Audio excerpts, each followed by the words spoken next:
All right. All right. Shalom. Shalom. I want to give all praise to. Damn, it's hella dark. Hold on.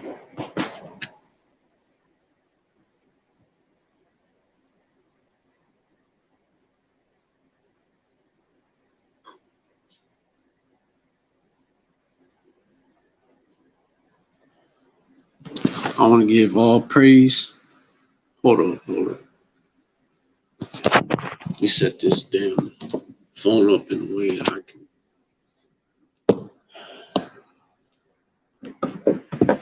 This is kind of like doing it on the fly and shit. But all right. I want to give all praise to Yahweh, Bahashim, Yahweh Shai, Bahashim, Rakakadash, double honors to the apostles and elders of Great Millstone who rule well. Salutations to the Akim out there, spreading this truth like wildfire in all truth and in all sincerity. Shalom to the rest of the elect, the men that can't prophesy, disable from doing it, because it really ain't their lot. They ain't prophets, they friends of the prophets, so they came back in the same lot. And the women and children who sincerely believe, that means, they saw it. Yeah, shalom to all the hopeful elect, the hopeful elect is gonna come looking like the people on the 12 tribe chart, so-called black people, Latinos, and Native Americans. But they're also gonna come looking like the other nations that our people was scattered among, and we were scattered among all these other nations, So you're gonna have those Israelite foreigners being like unto the speckled bird, coming into the fold as well. Both prophets and those that friends of the prophets, as you already have. But anyways, yeah, I'm making this video. This live is gonna be about the World Economic Forum and the digital identity agenda and how it links up with Bible prophecy, specifically about the M to the O to the T to the B, aka the CHARAGMA. And just something that I came across on Twitter. Brothers were sharing it, and I looked it up, and yeah, this is an agenda that they've been had, man. They've been rolling it out, and the end all be all, that's the, come on, RFID chip. Let me get into this article straight from the horse's mouth itself. World Economic Forum, platform for good digital identity. As more people, this project is part of the World Economic Forum's Shaping the Future of Digital Economy and New Value Creation platform. As more people, devices, and associated personal data get online, and it shows what appears to be an Edomite girl, blonde hair and shit, very light skin, or of Edomite descent, what appears to be, with the being embraced by, this Ishmael looking or Elam looking girl that's embracing this. She looked like Elam. That one in the middle looked like Ishmael, and the Ishmael is embracing both of them. Okay, so they're trying to make it look like they're doing it for the greater good and shit. You know how Esau does it, man. Satan appears. Satan appears as an angel of light. Satan just mean adversary. They are top adversaries. As more people, devices, and associated say so. Hey, so that would that's why they refer to as Satan. Y'all the main adversary. Y'all are the adversary. But yeah, as more people, devices, and associated personal data get online, there is a growing focus on an enabling element of the new digital environment. Our identities, user-centric digital identities, are the basis of trusted digital interactions and access to digital services, enabling personalization, customer loyalty, increased security, and reduced costs. Making it look like, see, we're helping y'all out, man. though he though he pretend to help thee. Gotta watch out for that. Innovated uh from Ecclesiastes chapter 12. Innovative customer services are possible. Telemedicine and digital prescriptions, gig economy, more fluid workforce. Oh, gig economy like Uber and Lyft and shit. More fluid workforce, digital banking via devices on the Internet of Things, IoT. Digital transformation of supply chains and the provision of government services. Oh shit. So this is how they've been furthering this agenda. They've been furthering telemedicine, digital prescriptions. They've been furthering that. Like basically, you get it shipped. You see a doctor over Zoom. Now because of the pandemic, gig economy. So you have jobs like, which is a pandemic. So much evidence for that. Gig economy like Uber, Lyft, shit like that. And it's all digital. Like now there's many ways you can work from home.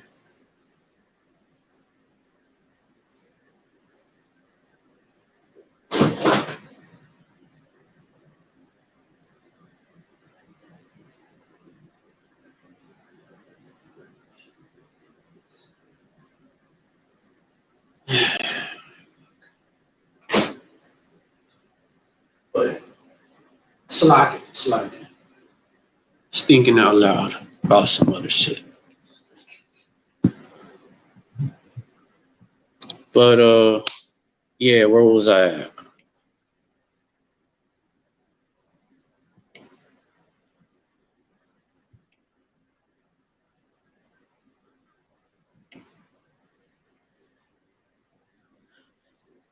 Gig economy.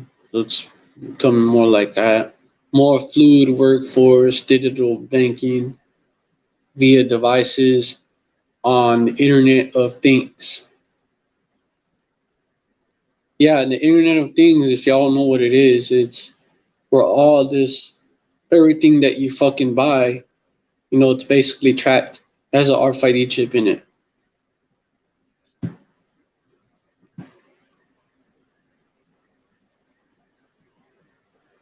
I start off with barcodes, now they got RFID chips in them. See how it works.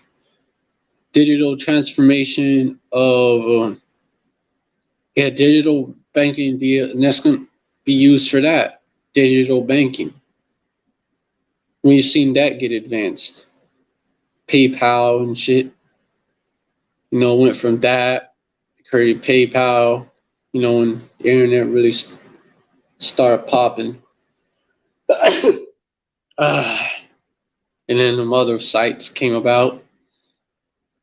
Yeah, and the other sites came about.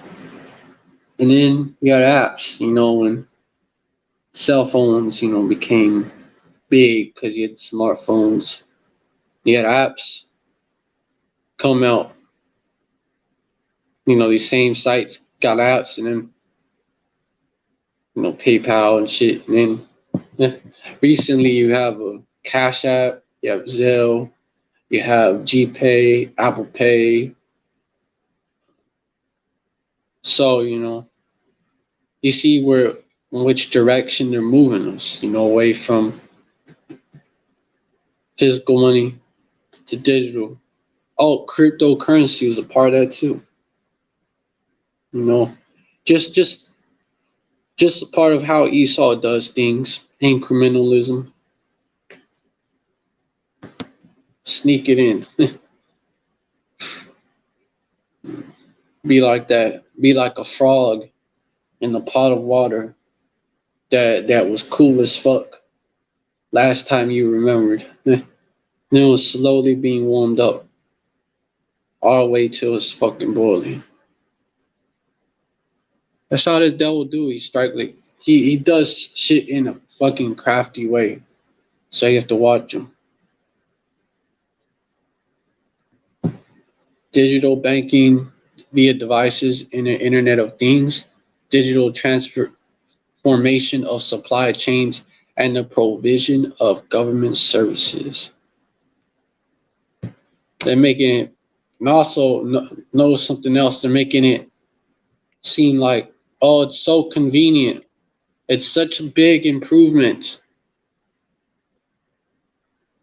because that's really, Babylonian culture is centered around convenience. As long as I can get it right now, like, yeah, appeals to the flesh, right? As long as I can get it right now, like I want it all, I want it now. That song is the epitome, basically, of it's the epitome of Babylonian culture, man. American fast food culture. Epitome means a summary, basically. Person or thing that's a perfect example of a particular quality or type. She looked the epitome of elegance, good taste. Example of that. It's like, look look that shit up online, and they should show up as the picture on an online dictionary. Their face will be right there. Or that song should be like right there. Oh, yeah, you get what I'm saying. So that's what Esau is playing on. That please the flesh. Gotta please the flesh now.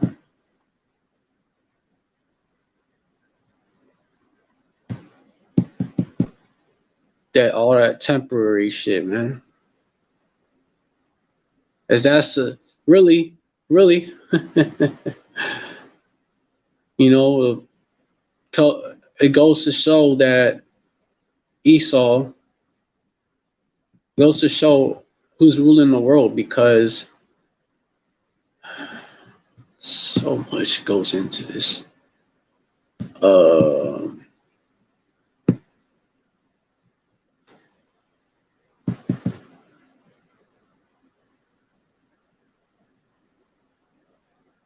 As the ruler of the people is, as a judge of the people is.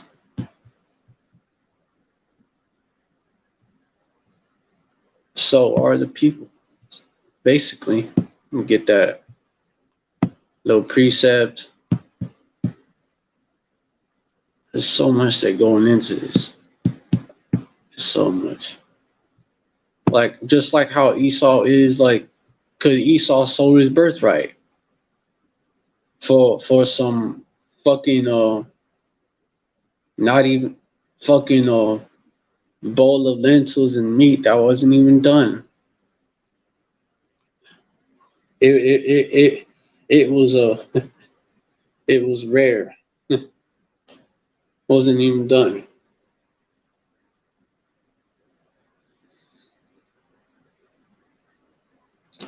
You know, he wanted it now.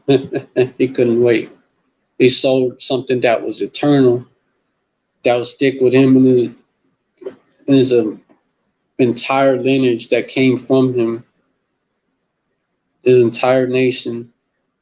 He sold his entire nation out, basically. Him and also his entire nation out for that shit. Because he couldn't wait. You know, so this devil's like that, man. So yeah, hey, and this devil, it shows that this devil, he's the one that's ruling because of Ecclesiastes 10:2. As the judge of the people is himself, so are his officers, okay? Overseers, underlings. And what manner of man the ruler of the city is, such are all they that dwell therein. So his officers, all these different enforcers, these frontmen, politicians, all that, they're all like that. You know, and you even have even these sellout Jakes, man. These sellout Jake politicians, man. They're like that as well. They're sellouts. Esau is the original sellout. And what manner? Fuck. That's straight. That's fucking Satan, bro. Because that shit just fucking showed up right when I was live. Interrupt me.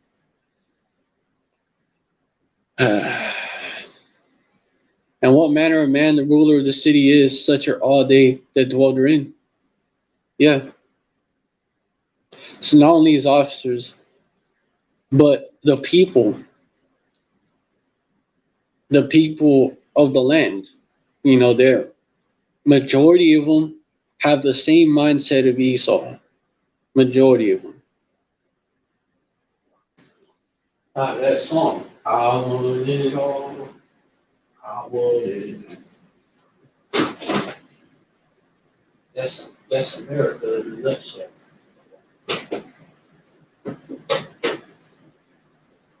Why it's so popular in America, secondly among humans.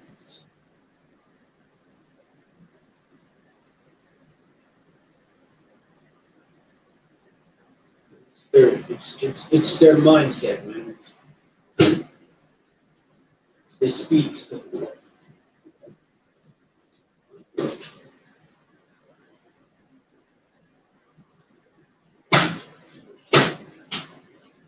But also these 2/3 over here running around acting like a bunch of humans too, man.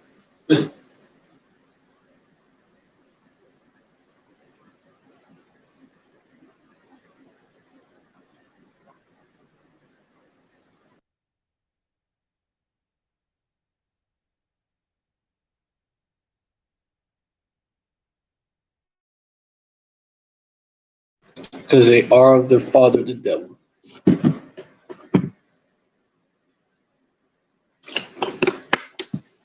But yeah, such as are all they that dwell therein, because you know the judge of the people, the ruler of the people, and the motherfucker in charge of everything. He set the vibration, you know. He set the vibration. You know, controls the media, right? So he controls what people watch, what people listen to, controls the so-called educational system, right? The school system, aka the full system, right?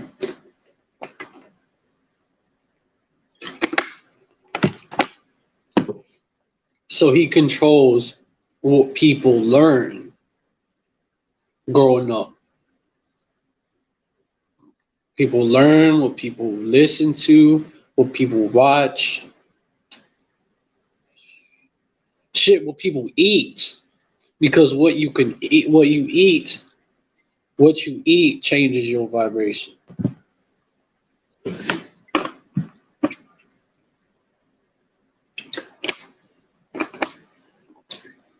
It can lower your vibration. You eat the wrong shit. We have a fucked up diet, the standard American diet, right? Or the standard American acidic diet,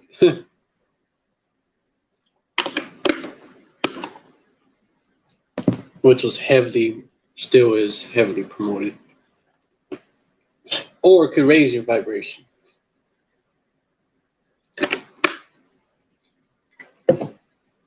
You know, it can, if you eat the right shit, raise your vibration. So, you know, it all goes into that. Even since the devil controls it all, man, we go to him for one of all things, you know. We serve him for one of all things. And so he sets the vibration. And majority of the people are gonna go with the flow, man.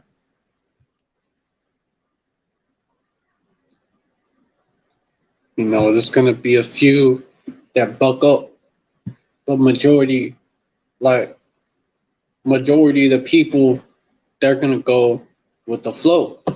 They're gonna go with the vibration that's put out there. It's called her mentality.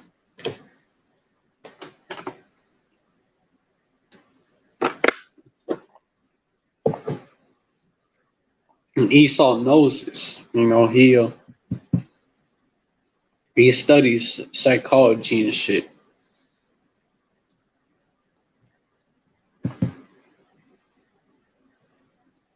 Knows how to manipulate people.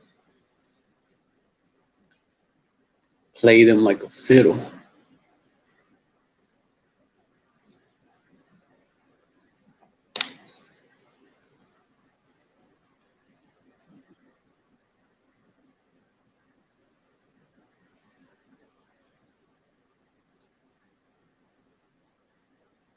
So let me get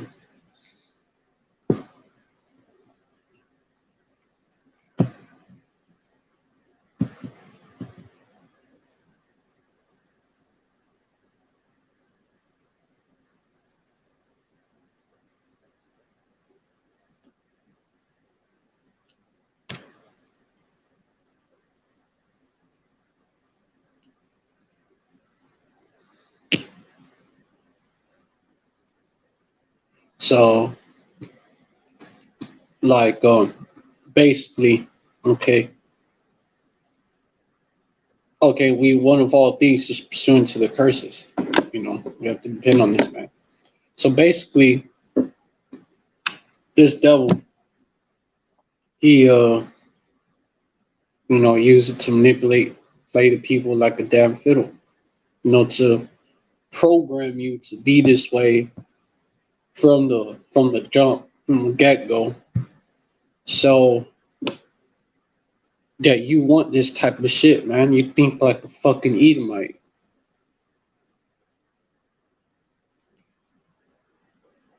So you want it now. You want it all and you want it now. And so that's what he uses to push his poison.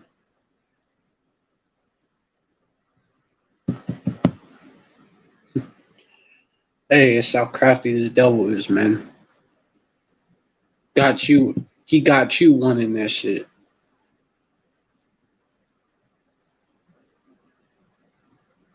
And that's why he's compared to a serpent.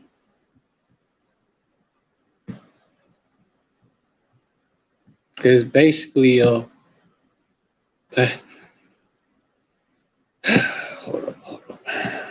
Let me just get this. the crafty counsel of they have taken crafty counsel. They have taken crafty counsel.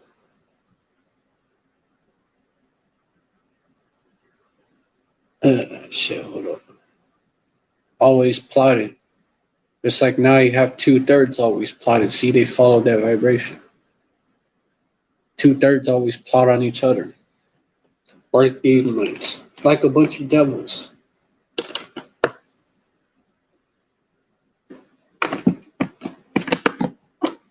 Psalm 83:3. They have taken crafty counsel against thy people. Crafty counsel against thy people, and consulted against thy hidden ones. Consulted. They do as well. All these forums and shit, these councils, these foundations, these think tanks, consulted against thy hidden ones. But show you Israel, man. Well, they hide everything from us, man. They hide everything from us, and we are hidden among them. Verse 4, they have said, we are all hid in prison houses as well, man. Goes into all that. America, biggest prison population ever, mostly made up of so-called black people, Latinos, Native Americans, and those Israelites that be of the speckled bird. Be like unto the speckled bird. What I really want to say.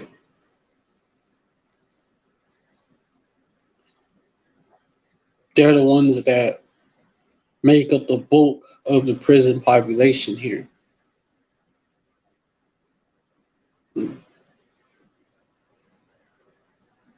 And that's especially true in America. Especially true. Well, where is hidden ones? Our identity is hidden from us. They know it's the best kept secret ever. They spent millions of dollars, billions of dollars, keeping it from us. And hey, also Babylon is a big fucking prison, bro. It's a big fucking prison. So it's a POW camp. You really look at it. The dragon made war against the saints, for the Israelites. And the little horn made war. The little horn off Daniel made war against the saints and overcame the soul prisoners of war.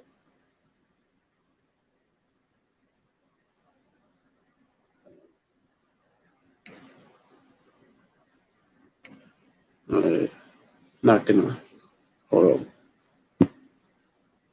And the little horn, and get it. The little horn, that's actually America.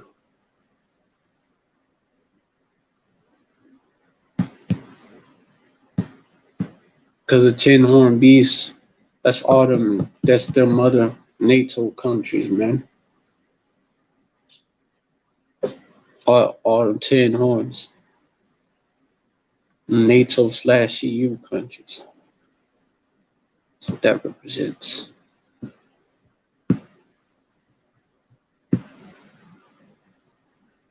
With the saints. The little horn made war with the saints. I'm just going to touch on it because the main theme of this live is something else. But it kind of goes into it. Daniel 7:21, I beheld in the same horn made war with the saints and prevailed against them. What horn? Verse 20, and of the 10 horns that were in his head, and of the other which came up, and before which whom whom three fell, even of that horn that had eyes and a mouth that spake very great things, whose look was more stout than his fellows. Babylon, aka America, is a very proud country. Even more proud than the UK. And that's pride. That's proud right there, man. Because the UK is fucking proud. So they made war against us and prevailed against us. And you know, verse 22 is just, where this is gonna end up. No, it's gonna be flipped. The Ancient of Days, he came and judgment was given to the saints of the Most High. Showing you that this is the last heathens to rule over us. And a time came that the saints possessed the kingdom. Okay, but yeah, Khan, man. It's all there. Daniel 7.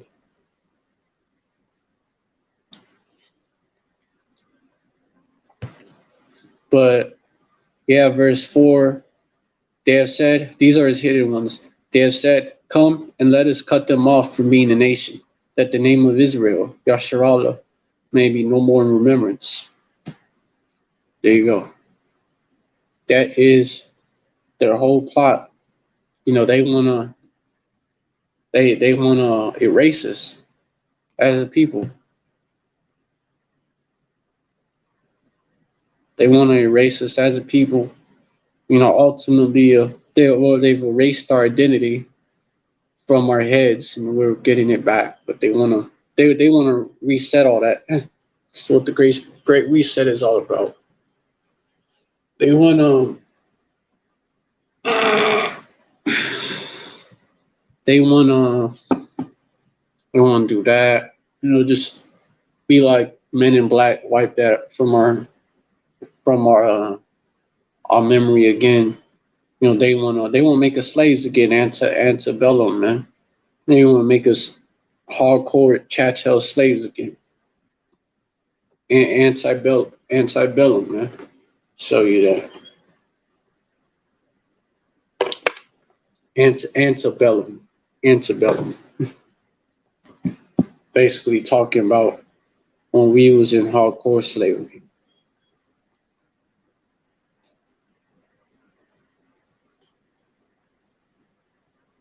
They want to run it. They want to run it back. That's what they want to do. This time, make it permanent. This time, make us slaves spiritually as well.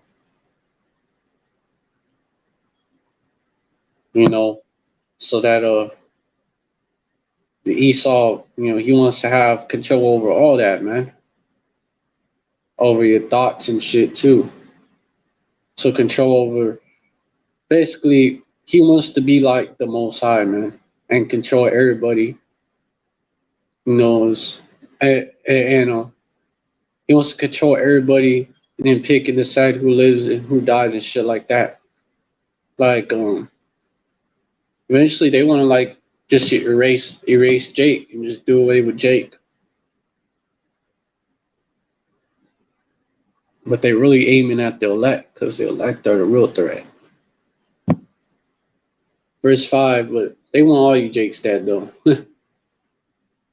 Because Jacob have the blessing next. Jacob got the kingdom next. So Esau thinks he can circumvent. He can he can circumvent. He can get around biblical prophecy and carnally. Like he can override the Most High Yahweh. That's how proud this devil is. And he's gotten the heathens to jump on board, man. We can't let these niggas, man, using them damn bywords, man. Hate using them bywords. But we can't let these niggas using Indians wake up to who they really is and their descendants scattered looking like us and looking. We can't We can't let them wake up to who they really is. You know, that's their mindset, you know. Cause then we fucked. They come back to their power. We fucked. There's literally a passage in Judith that talks about that. They know that when we're not good with our power, that or when we're like a worm, we're weak. So that's why they want to keep us going off. They want to keep us going off perpetually with that chip. Change us. They want to change our DNA so that we're totally off, man. Verse 5, for they have consulted together with one consent. They are confederate against thee. Yeah, you know, they've consulted together, man. All these, hey, these devils and these heathen nations, they've all plotted. They've all plotted against us. Like stayed plotting against us. They're confederate against thee, all the men of his confederacy. Verse 6, the tabernacles of hey guess who's the head honcho, right? It's mentioned first. The tabernacles of Edom. Tabernacles go into, you know, the tabernacles are tents, man. So it's like saying the house of Esau. It's also used as a house, you know, it's used as a house of worship specifically, but you know, also just the, you know, symbolic speech, man. A house, so a dwelling, a house. So the house of Esau, okay.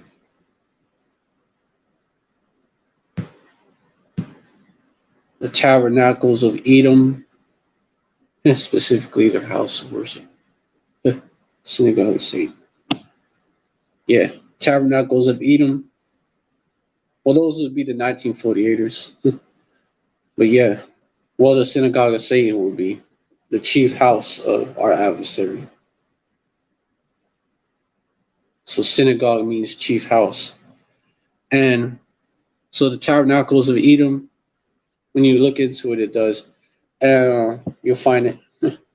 And the Ishmaelites, so-called Arabs, setting up shop in the hood and shit, making big bank off of our people's misery, off of those curses. Another heathen licking the wound. One of the main ones, actually, of Moab, so-called Chinese.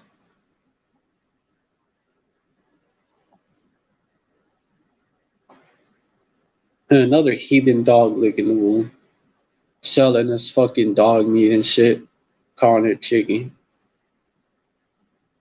Unclean foods, man, ravening, calling it chicken. Selling us unclean foods and calling it chicken, and then just straight up unclean shit like pork, shrimp.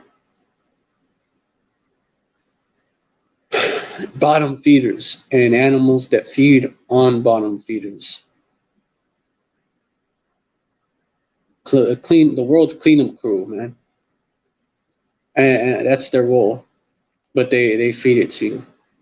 And the Hagarenes, the ancient Egyptians, which were Hamites. Today's so-called Africans, not the so-called black people. Those so-called Africans are not the same people as the so-called black men, which is why they sold them their enemy nation.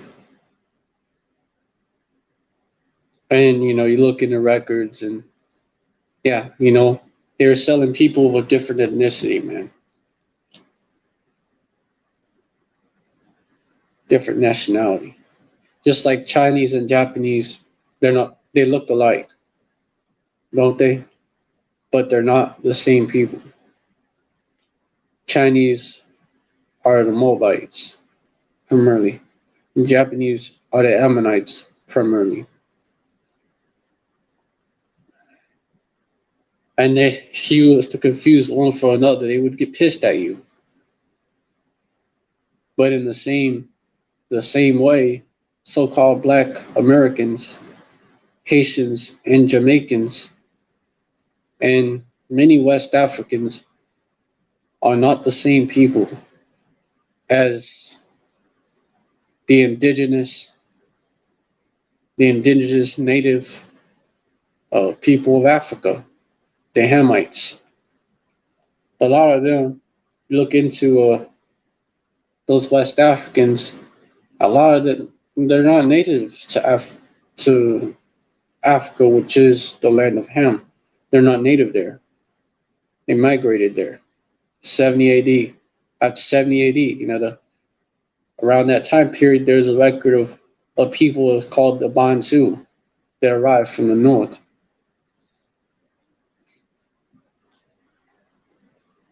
So they're not native. They're refugees from the Roman persecution. These Jakes.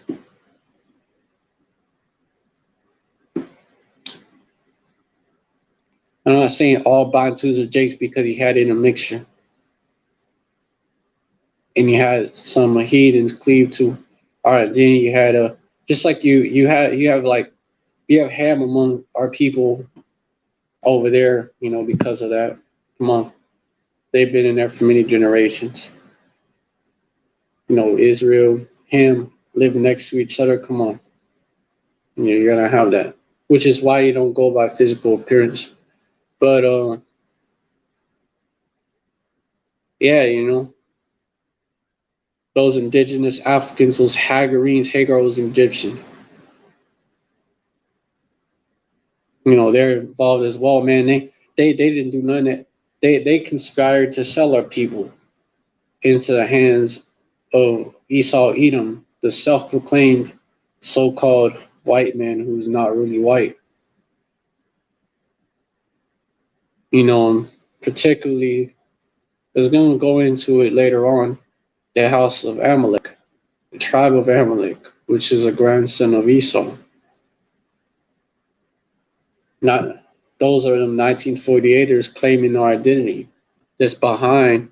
They're like the masterminds behind our oppression, behind these conspiracies.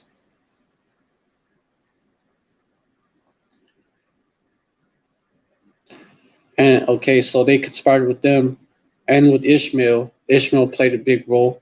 Ishmael built the ships that took the so-called black men, our people that migrated down there into Africa, took them to America, took them to Europe, the ones that were down there, took them even before that to the Middle East, to parts of the Middle East, as well as they took us across the Sahara as well. They had whole death marches and shit. These Ishmaelites, man, they're not our friends. They fucking it's fucking gruesome. They would shove swords. They would like they made a lot of our men fucking eunuchs, so our men wouldn't fuck their women, and they shoved swords up the vaginas of our women, man, and in those death marches. So you had that, and then you had the trans-Oriental slave trade, which was happening before the transatlantic slave trade. The Ishmaelites are not our friends. They're another heathen dog, one of the main ones licking our wounds. They took us from the east coast of Africa and he shipped us out to the land of Elam, to their land, to the land of Elam, which Elamites are mainly the Persians, Iranians, all the way to the East Indians. All they took us, put us on ships, took us to East Asia, more than Yemen is at. Put us on ships and took us to where the people of Japheth dwell today. They don't dwell where they used to dwell in Europe. They were displaced. They're now, they were shoved. They were shoved out of there. They're displaced by these today's so-called European, the descendant of Esau.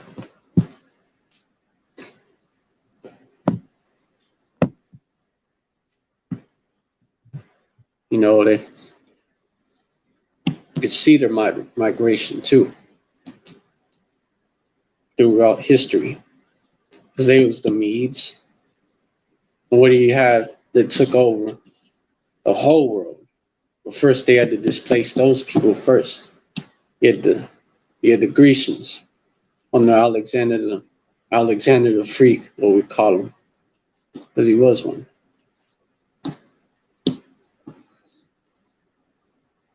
Then the Romans, they became the Greeks and the Romans. Because when you look at artifacts from before the Hellenic period, those were brown-skinned people that inhabited that land. And they got displaced. The Minoans and shit, the Etruscans and shit, were brown-skinned people. Those were Japhetic people. And they got displaced, got kicked out of there, got infiltrated, divided and conquered, and kicked out of there. So then, you know, from the Medes, so the Medes fell, the Medo-Persian Empire. This is history they don't teach you the full system. They hide it from you. The Medo, because they claim that identity. So you had the Medo-Persian Empire. The Medes, you know, they was Japhites. You had the Medo-Persian Empire, and then that fell. That fell to the so-called Grecians, the Greek-speaking Edomites. Then you had, which was the third beast in Daniel, the leopard. Then you had, you had the Romans after, but they was displaced, you know. They was displaced out of Medes. What they do?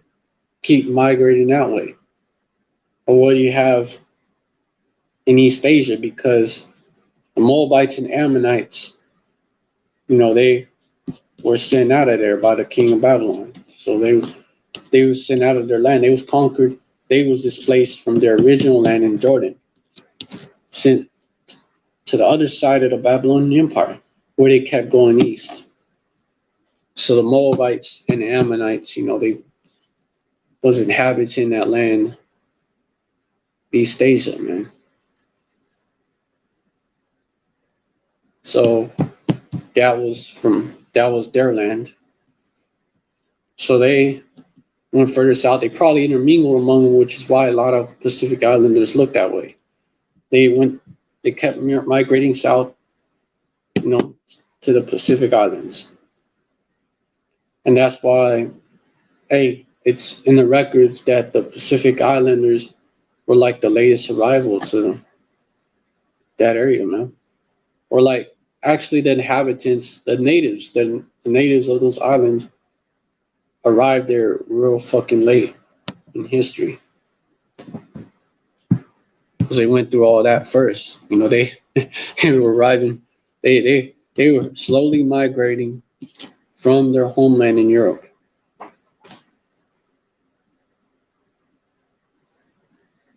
But yeah, you know, Jake was sold to them by the Ishmaelites.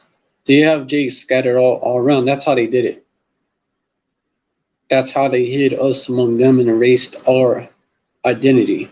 are all these heathen nations that plotted these so-called white people that are Edomites, these Ishmaelites, Arabs, Moabites, so-called Chinese, Hagarenes, so-called indigenous Africans.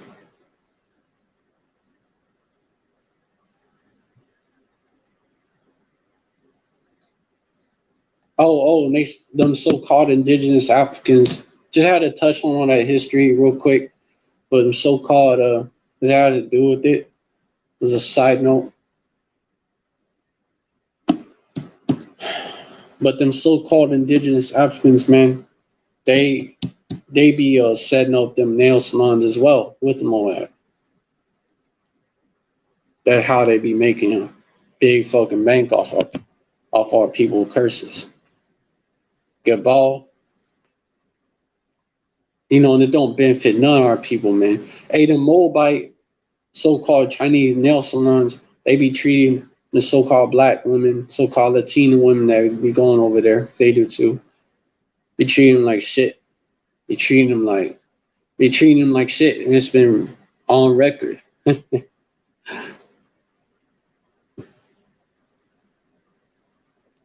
Now they want bitch about anti-Asian hate or whatever, but they've been treating our people like shit.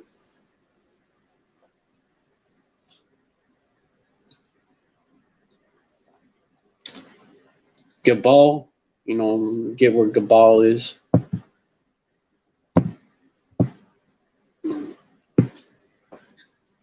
These are real places and real peoples. And speaking of the peoples that inhabited the area at the time, Gabal, Byblos, it's Byblos, an ancient Mediterranean seaport that was a thriving state. Phoenicia, okay, so Phoenicians during the second millennium BC was a chief port for the export of papyrus, located in Lebanon to the north of Beirut, now partially excavated. Byblos.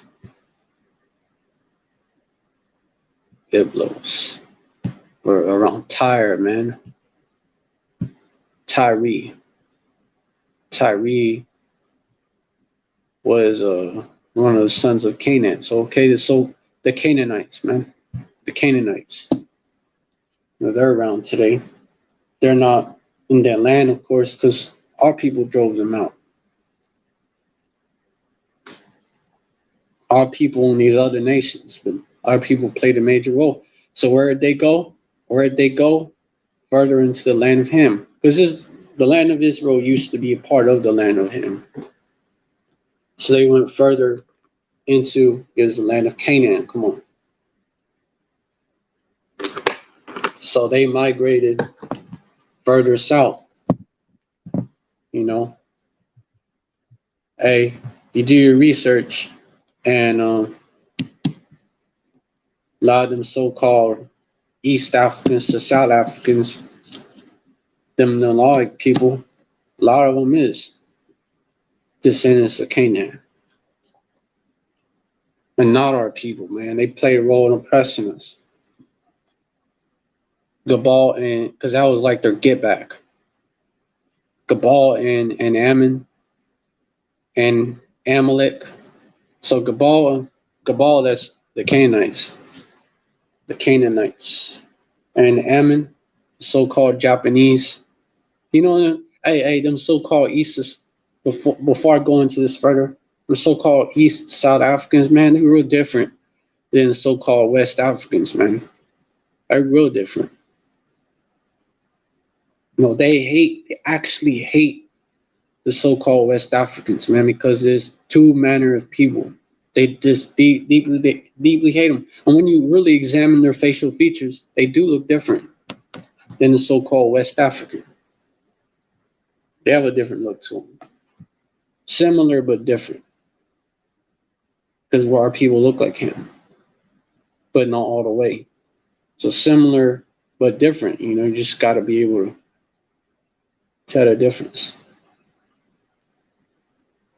Matter of fact, there was a race war that happened not too long ago in South Africa, and it was against so-called Nigerians, West Africans, a lot of them Jake,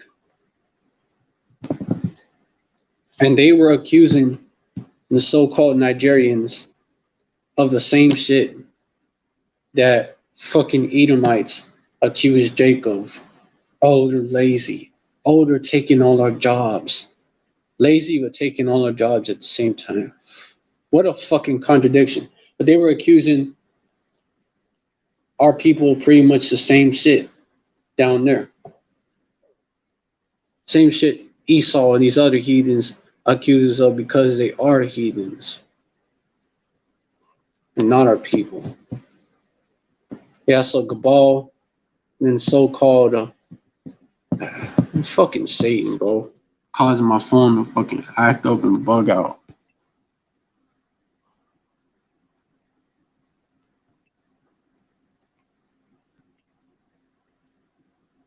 Something about it. Hold on.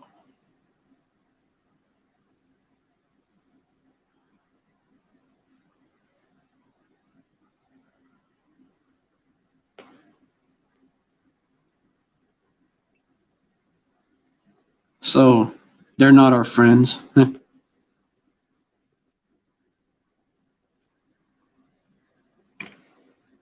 Really, really, none of these heathens are. Let me gotta do something about this damn screensaver, bro, because this shit ain't it, bro. That shit is not it.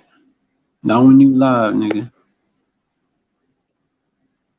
Not until, yeah, can't have that going on. That's a distraction, disruption. Can't have that. An unnecessary interruption. The Philistines, okay, Gabal Ammon. Let me get on with it though, because yeah, just want to go into showing you, basically re-emphasizing, that fact that these indigenous Africans do not fuck with and they don't like our people. They don't like you so-called black people, Latinos, natives, Israelite foreigners.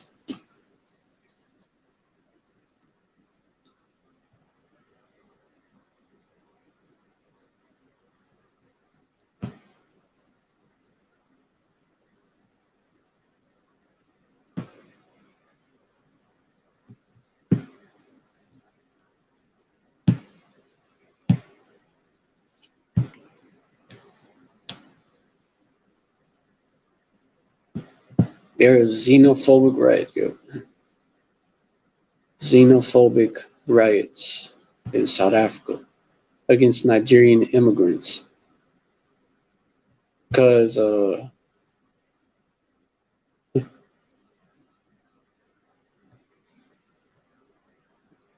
our people was going over there trying to get out the curses.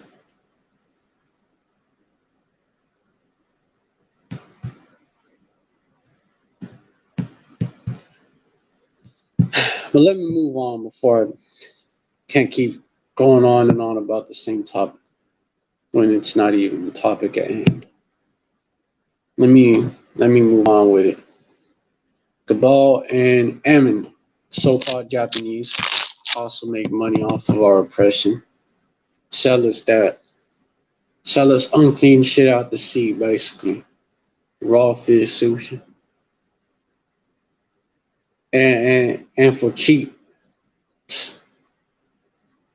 And they make all they give it to their people, but it's like our people don't even benefit.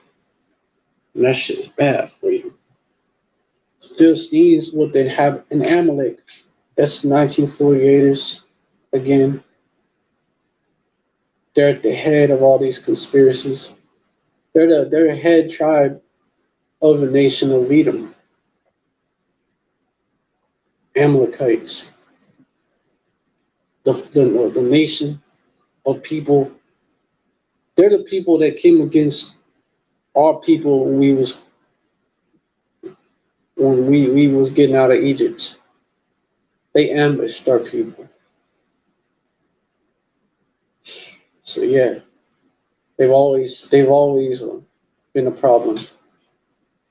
And the Most High, how he swore that he would have war with them for generations, like forever. When you look into it, always had war with Amalek. And Saul was supposed to get rid of him, but he didn't. That's why David. That's how David took his place. So David was picked. And now you see why. Now you see why. Look how they got our people through. They run the hip hop rap industry. They run all them industry, not just they run the music industry in its entirety. They run the movie industry. They basically own everything. They run the banking, all that. Chief House, right? The Philistines with the inhabitants of Tyre. Hey, they run all that and they keep us down, those Amalekites, but they then at the same time pretend to be our friend.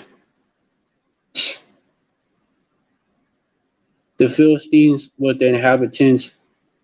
Hey, that's why the Amalekites, they're associated with the so-called liberal Edomites because they pretend to be our friend. And that's why other Edomites, they despise them. The Philistines with the inhabitants of Tyre, more so-called indigenous Africans. The Philistines, man. One of our people done forgot that one of our biggest enemies after Esau, the so-called white man, which includes Amalek, one of our biggest enemies after them was these Hamites, man. These so-called indigenous Africans, man. Our people forgot it, man. Our people actually want to call themselves that. Call ourselves Africans and shit. These so-called black people in America. And they used to, they not only did they sell you into slavery, they have you y'all in slavery over there in the land of Ham. They're oppressing on people. They didn't sell all the slaves. They they they talk about how they used to eat our people, man. These damn Hamites. There was a prince, a Hamite prince that talked about it. How they used to do that. They hated us. They hated Judah for civilizing their ass, bro. Ruling over them. So that's what they did. For kicking their ass out that land because it was fucking defiling it. And then civilizing them. So that is their recompense, plotting with Esau and these other heathens to take us down and keep us down. The Philistines with the inhabitants of Tyre, all these heathen nations that plotted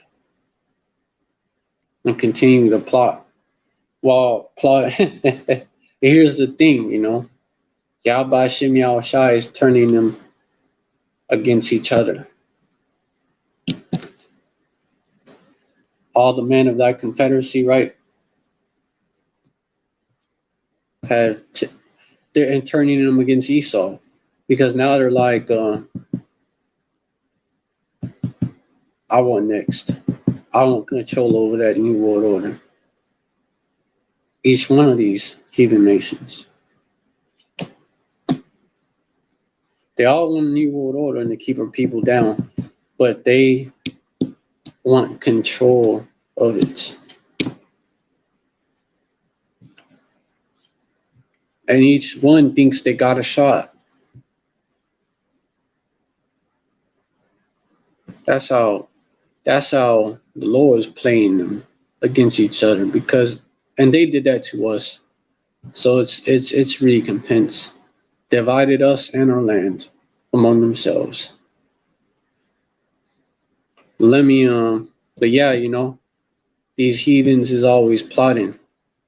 And Esau Edom, he's the mastermind of these plots against our people. The wicked.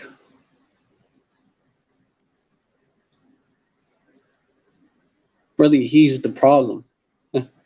So all these heathen nations are linking up with him, the mastermind.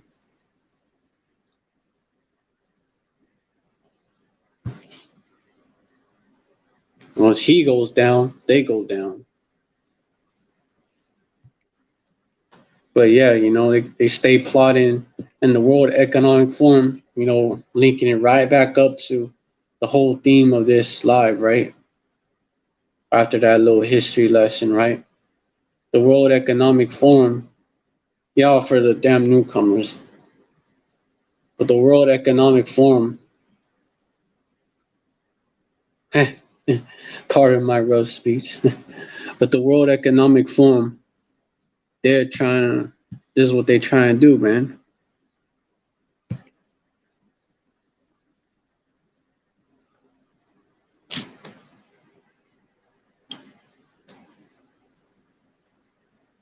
And one of the ways and reason why you ain't peeped it is one of the ways that they implement their agenda is incrementalism, slowly but surely.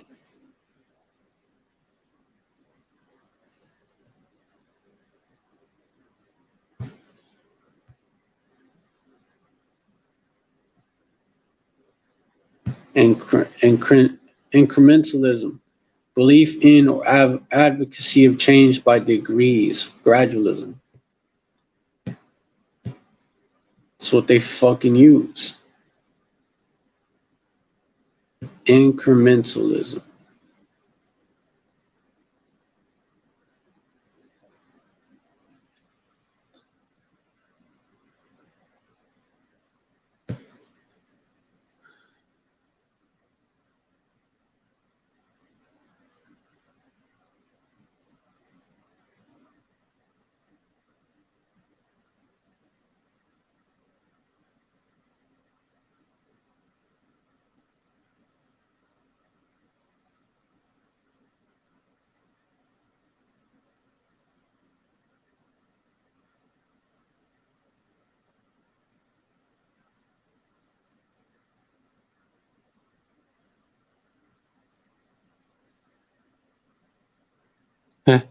This cartoon right here shows it.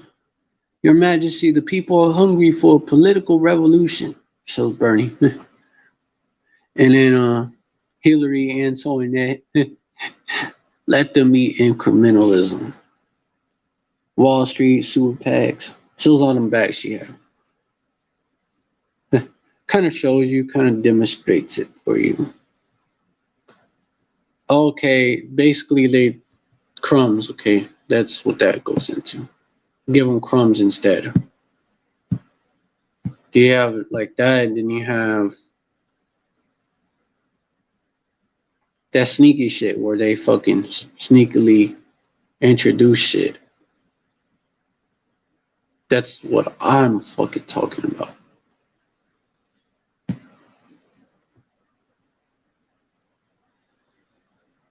And that's actually how they move, like a serpent.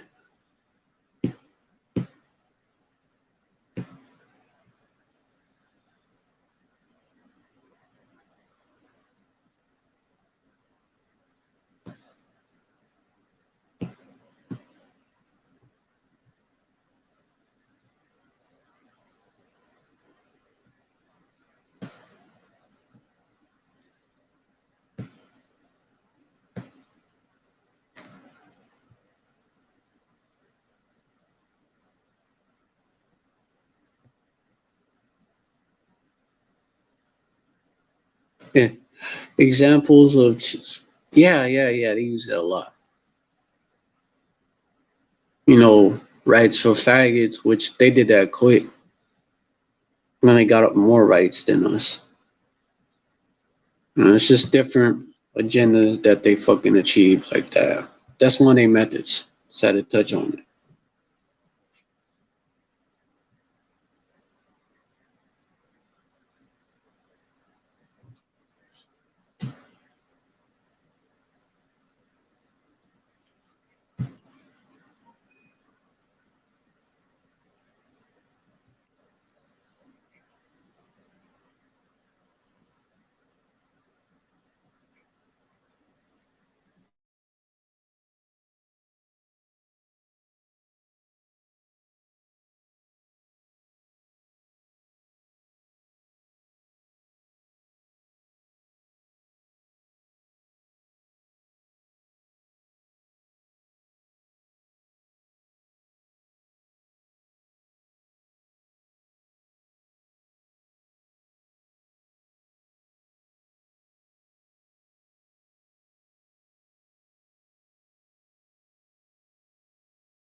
in a little bit. Yeah, I'll wrap this up.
Let me get back into what I was getting into.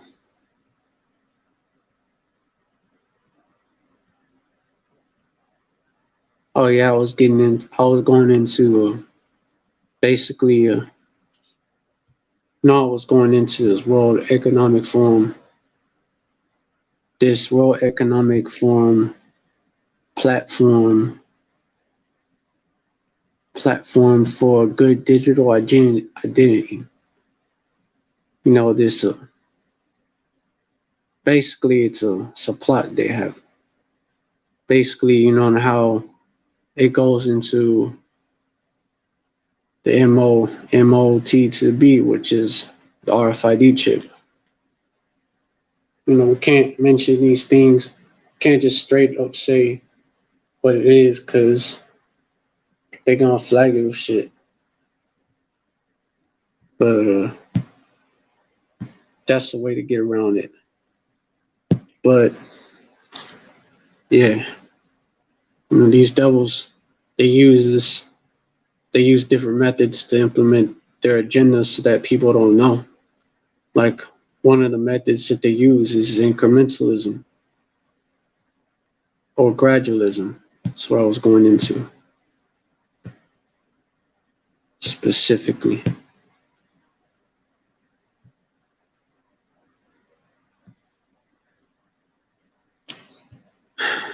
Basically, yeah, it's a method of change by which small policy changes are enacted over time in order to create a larger, broad-based policy. That's what they're doing.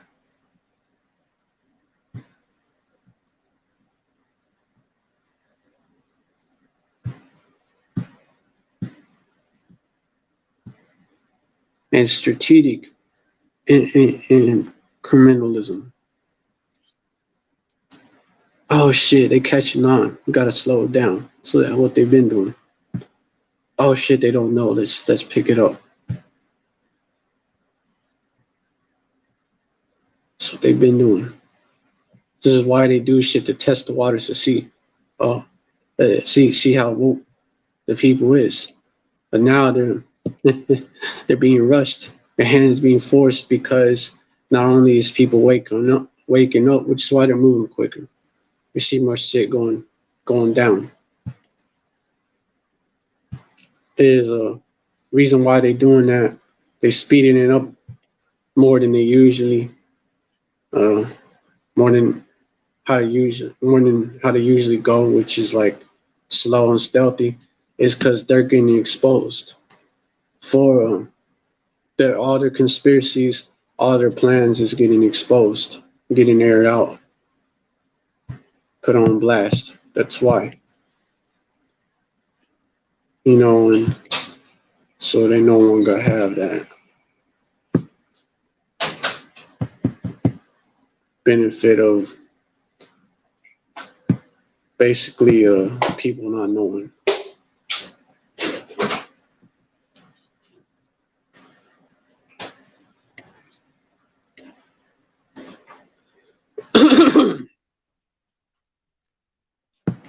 So now, hold up.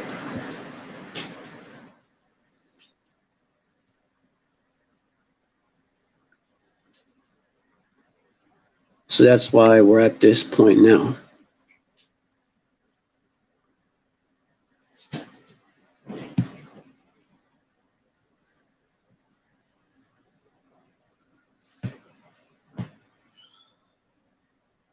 Let me get into this little article further.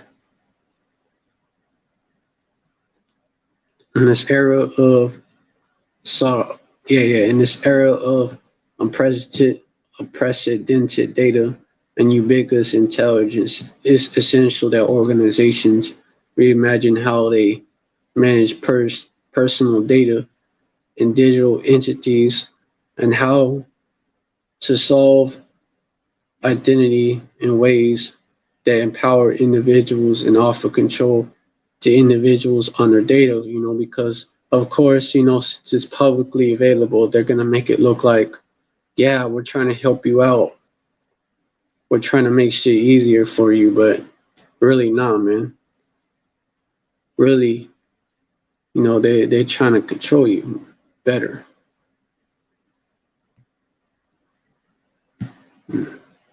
Make everything digitized. You know, everything can be controlled with the click of a button. Think about it.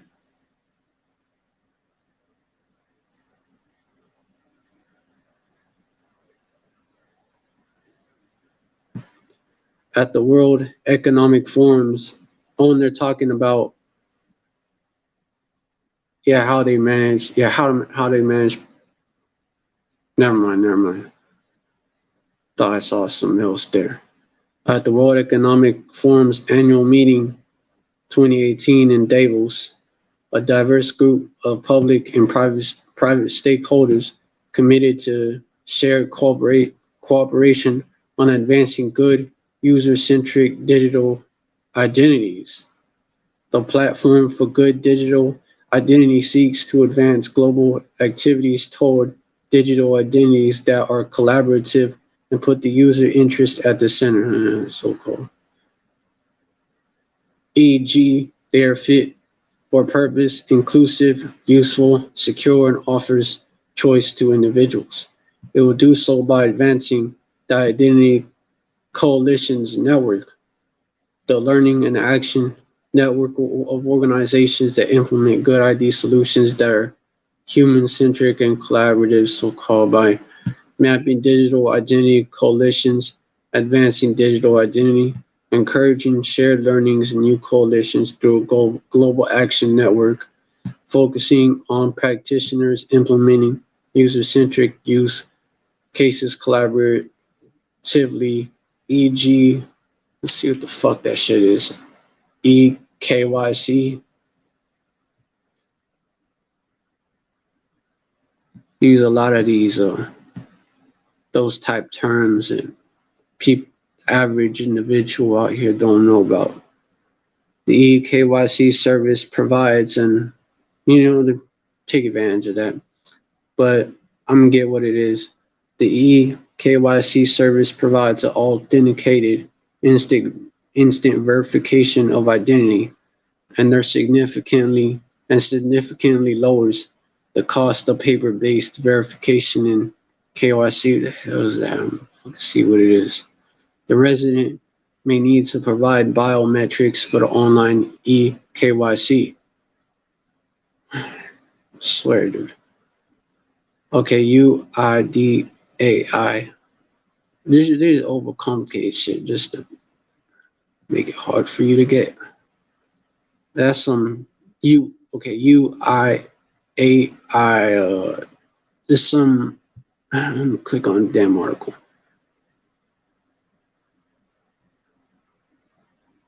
There's a government institution over there in India that's in charge of that. That's what I can get from that.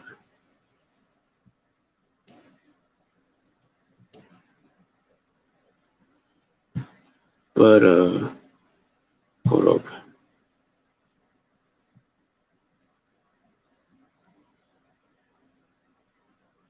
Get what a fucking KYC is.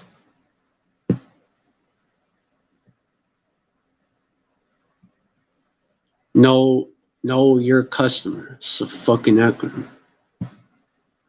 Know your customer.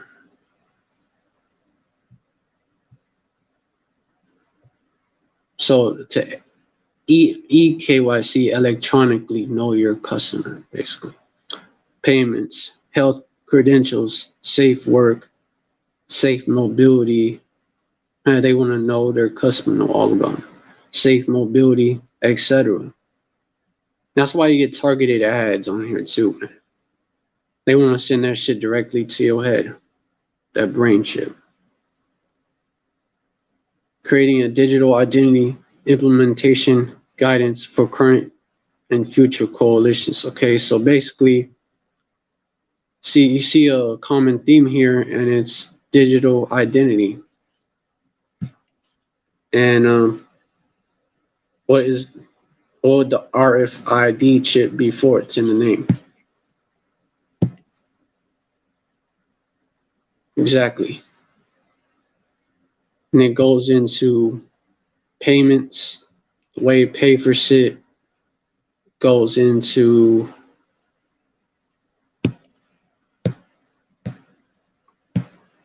that, which goes into buying and selling,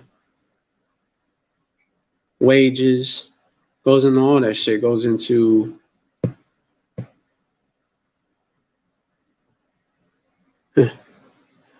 telemedicine. They're talking about a chip with the thing in it, the thing that I can't name, man, but they pushing it heavy. Can't name, they gonna flag my shit. The V thing, just call it that. And the chip. It's telemedicine, example of that.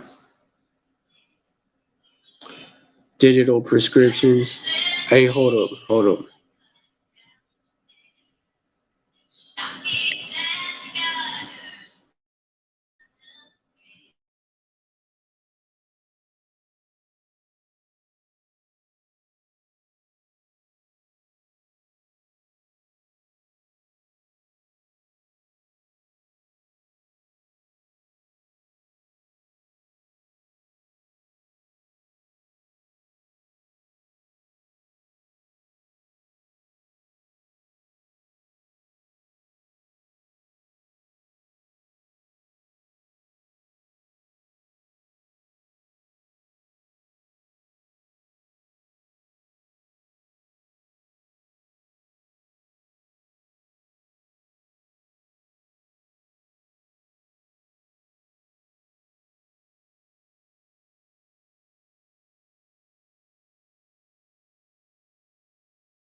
Salakia, my bad for that interruption. Hopefully you won't have that again. But yeah, Radazai. But let me get back into it. What I was getting into. Back to the subject at hand. Quoting that song. But get back on it.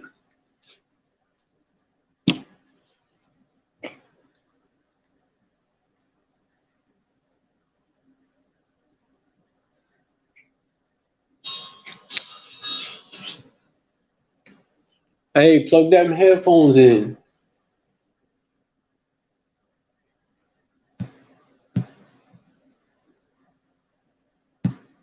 Slack. Let me get back into it.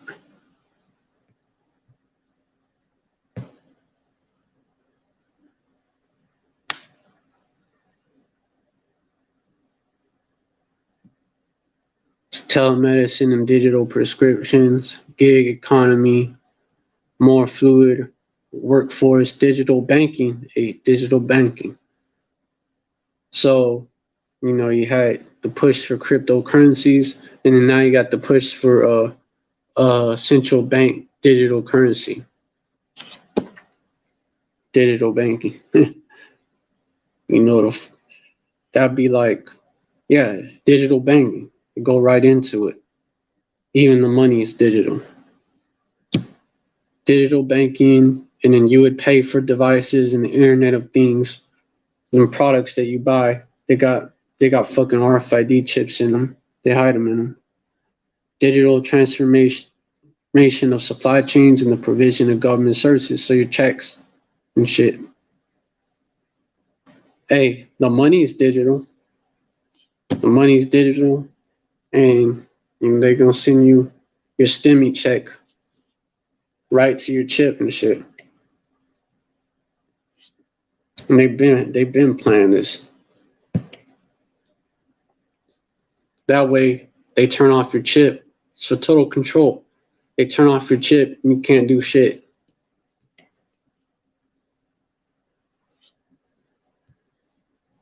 And this man, this man Esau Edom, the self-proclaimed so-called white man, he wants to be God. He wants to be the Most High. That's why, that's his whole purpose behind this. And he wants to wipe out Jacob,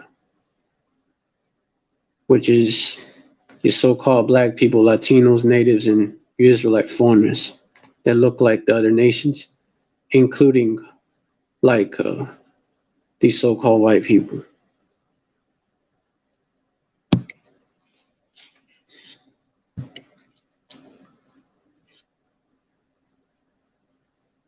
This is how he's planning on going about it.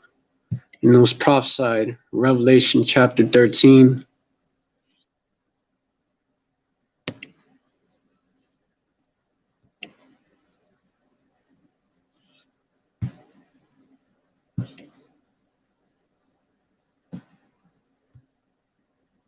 Revelation 13, starting off at verse 16. You know what? 15 kind of starts to go into it as well. And he had power to give, so I'm going to start there. And he had power to give life unto the image of the beast, that the image of the beast should both speak and cause that as many as would not worship the image of the beast should be killed. The image of the beast. Or beast. You know what? Verse 14. You know what? Verse 11. The backstory. And I beheld another beast coming up out of the earth, and he had two horns like a lamb, and he spake as a dragon. This is all symbolic language. The beast coming up out of the earth, and them two horns, that beast is America. And them two horns, the two parties, Republican, Democrat.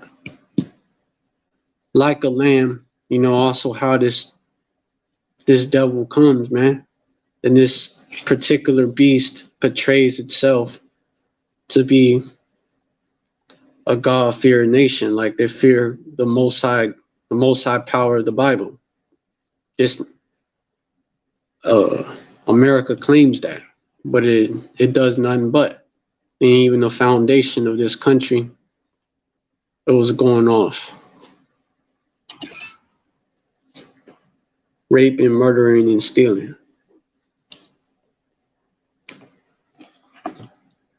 And deceiving. So, like a lamb, you know, but spake as a dragon. Draconian laws, man.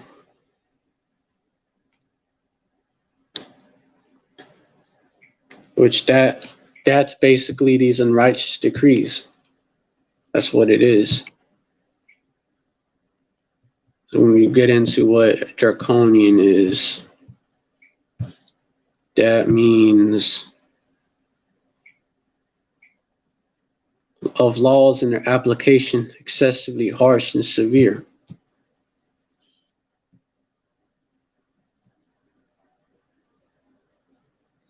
No example right here, the Nazis destroyed the independence of the press by a series of draconian laws. It's an example of that. From the name of Draco, that goes in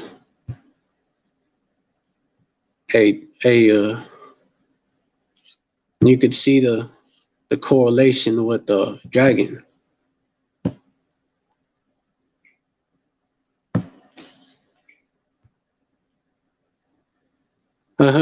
Draco is a Latin word for serpent or dragon.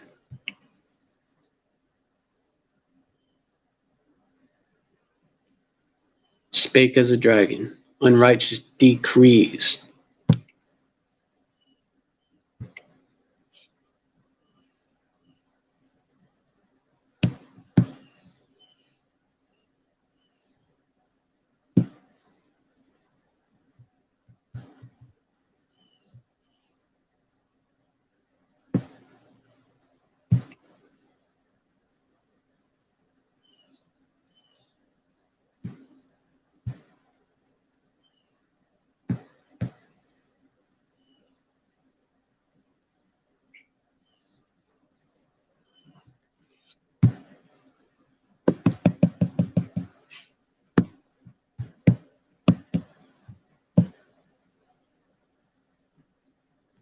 get the etymology of it.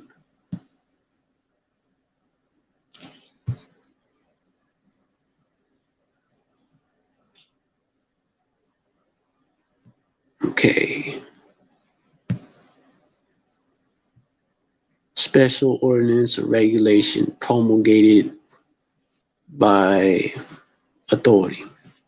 From Old French decret, variant of decret, from Latin decretum, New decretus comes from it.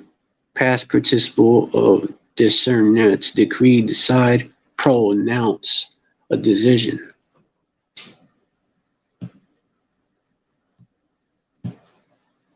So order to promulgate with authority.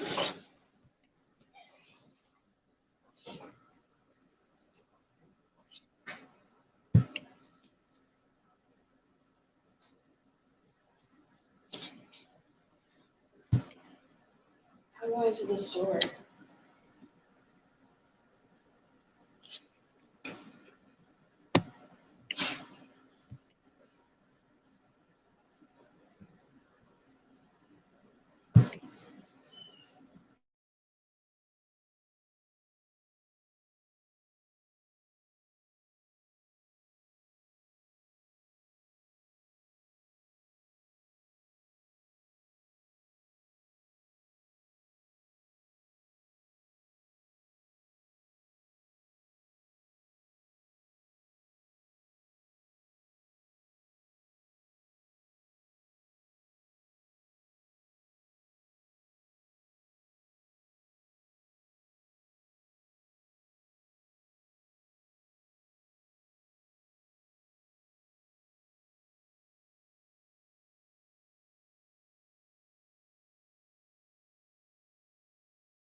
All right, back online. All right, so getting back into what I was going into, Salakia. Getting back into what I was going into, these unrighteous decrees, which basically goes into order promulgate with authority.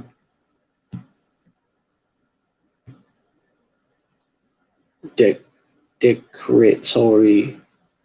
Okay, it means follow decree.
All right, so let me get that scripture about unrighteous decrees.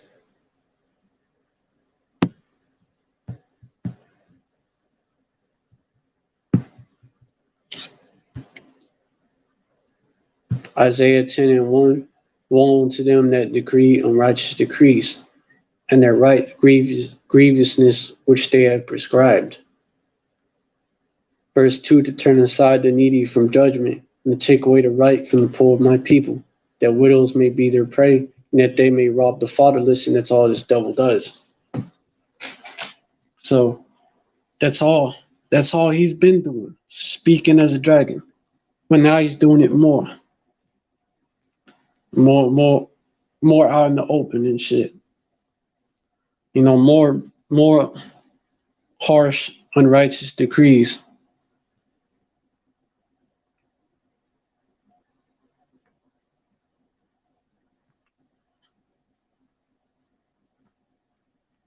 You get what I'm saying? He spake as a dragon. Verse 12, and he exerciseth all the power of the first beast before him, Rome, and causeth the earth and them which dwell therein to worship the first beast, whose deadly wound was healed. Deadly wound to the Roman Empire was when our people took over it. Septimus Severus, he was a Israelite, so-called black man that was, once he took over, like, was Israelites ruling pretty much. These devils was taken out of power, and then he had some later on. They was already fucking up their own empire anyways, but that was like, it was like downhill from there. And then You had, all the way up to the time of Constantine, when you had them so-called Germanic tribes that invaded and shit. And it was a mixture. People was Jakes, and then you had like Charlemagne, he was a Jake. And you had Edomites, in the ranks as well. But our people, but it was basically, Jake taking over, man.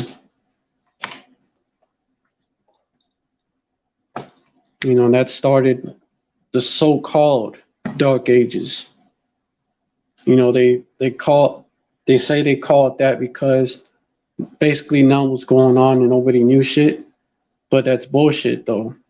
It's really because it was a dark time for them because they was out of rulership, and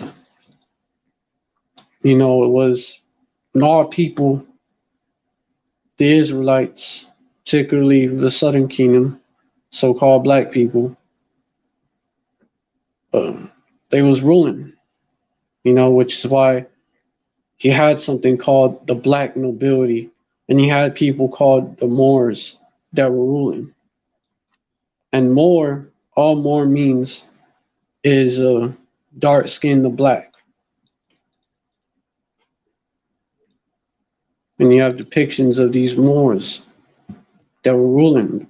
They were so-called black people. Clearly. And so that was that deadly wound. And, Revelation 20 goes into that dragon, that great serpent, that devil being bound for 1,000 years. And that's how long it was. That's how long. That's like the first fulfillment because it's a dual prophecy. That was that first fulfillment. The Middle Ages between what? Between the old Roman Empire and the revived Roman Empire. And then after that, you had something called the Renaissance, which happened after what? The Black Death or the Black Plague, again called that for a reason, because a lot of those Moors, those Jakes that were ruling, they were wiped out by that plague because our people was going to fuck off. We were falling away, man. We was going off. It was Constantine, was a Jake, was a so-called black man who presided over the Council of Nicaea, added all them pagan practices. Christmas, straight up pagan right there. Really, well, it goes back to Saturnalia. And before that, even before that, to the time of the Babylonians. Goes back to the worship of Nimrod. It's actually spoken of in the Bible. The Christmas tree specifically is what I'm talking about. Spoken of in the Bible. Jeremiah 10. So these are old practices that were incorporated into this new religion that was created, Christianity. Easter as well, obviously pagan. Halloween later on from Samhain.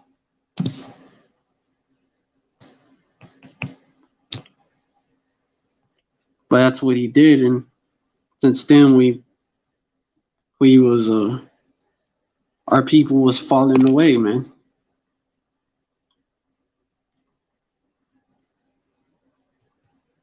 So we got taken down.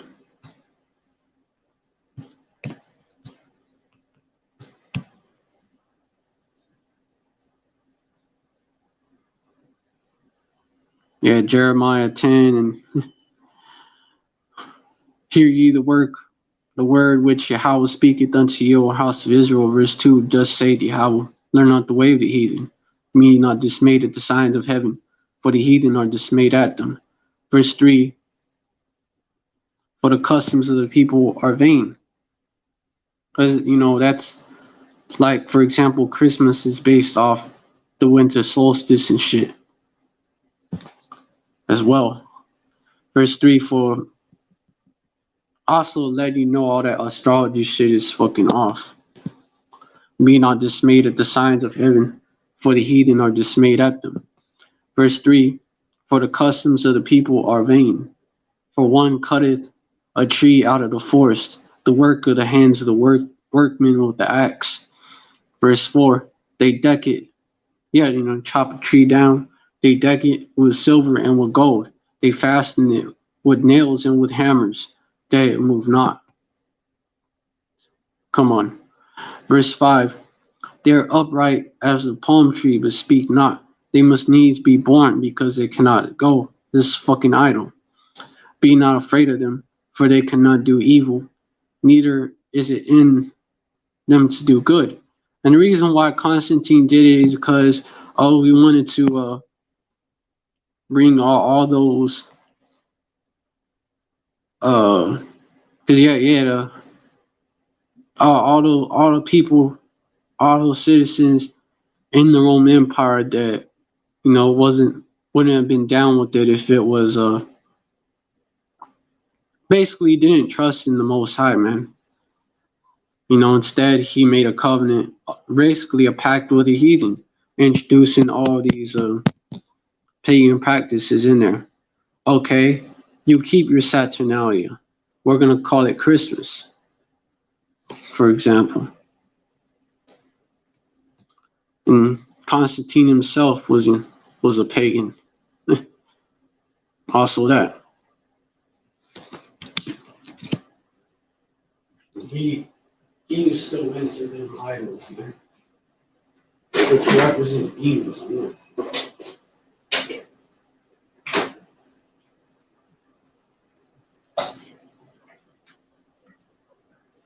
The gods of the nations are idols.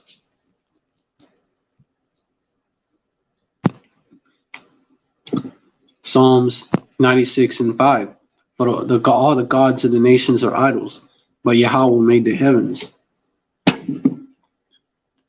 And the heathens worship demons. And get that.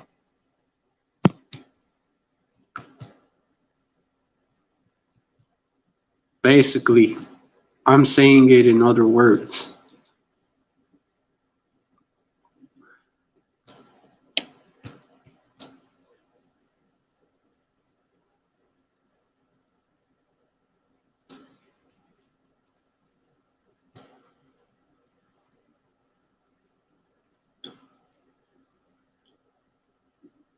The idols.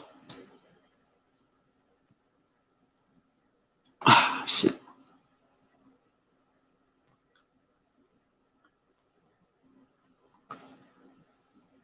Are demons. And that's also in there as well.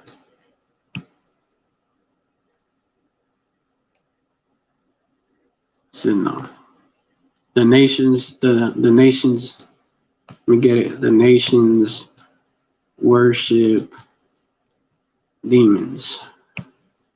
KJV.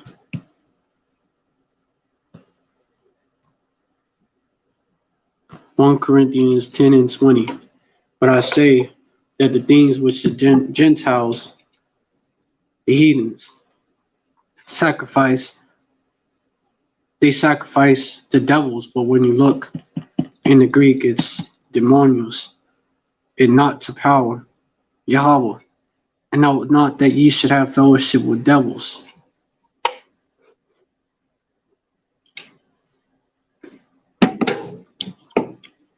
One Corinthians 10 and 20.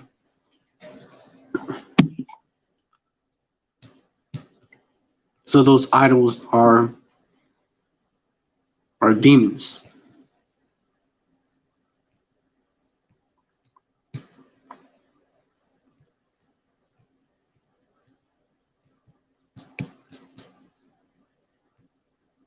Get the lexicon.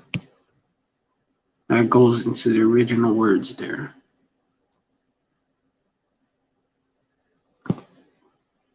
They sacrificed to, yep, demons, where there is a daemon. It come from daemon. It's daemonios, an evil spirit or demon.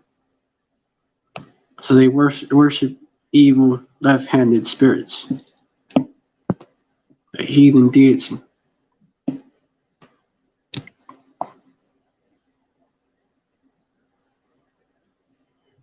And ASB is like real similar to the KJV. Yeah, it even says right here. Come on, same manuscript. A demon.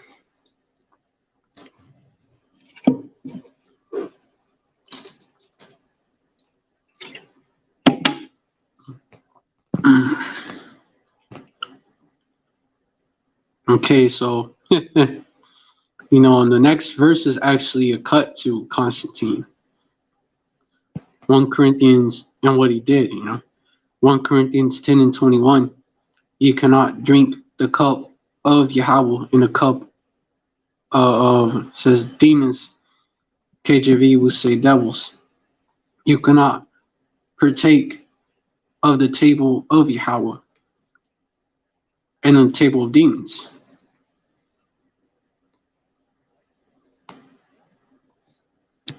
He was going off for that. I pick a side, He pick a side. He tried to unite both sides, and it does not work out. But yeah, so our people fell away.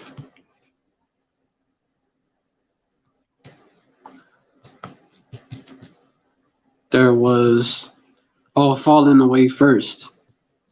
Falling away first, also prophesied. 2 Thessalonians 2 and 3. Let no man deceive you by any means, for that day, talking about the day Yahweh shall come back, shall not come, except there come a falling away first, and that man of sin be revealed, the son of perdition. So falling away, are people falling away.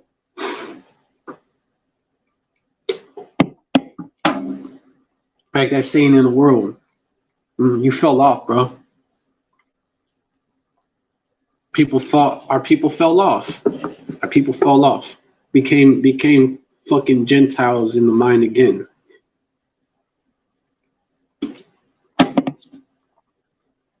And they started treating their brothers like shit and all that. They was doing wicked shit. So that's why the holy or set apart Roman Empire ruled by the set apart people, the white fell also. And the Renaissance happened. Cause they no longer set themselves apart from the heathen. But yeah, then you had the Renaissance period. Oh shit, slacking. Then you had the Renaissance period that happens right after and shit. The Renaissance in the French, we get it. Renaissance, which started around the 1300s, like right after the Black Plague. Renaissance meaning,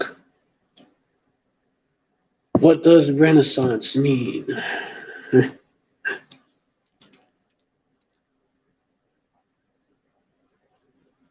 It's a French word. It means rebirth. French is like real fucking similar to Latin, bro. It's a French word. It means rebirth. And a lot of they made a lot of them first moves over there, man. France. But France and Italy, man. And Spain. And they moved on up. Renaissance, the rebirth of the Roman Empire came back.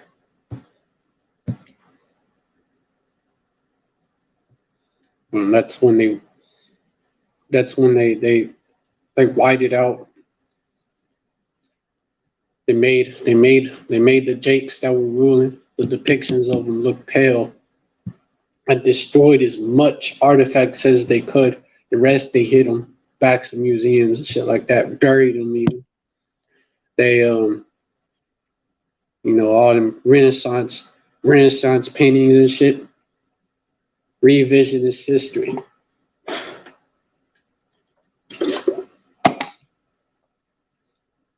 They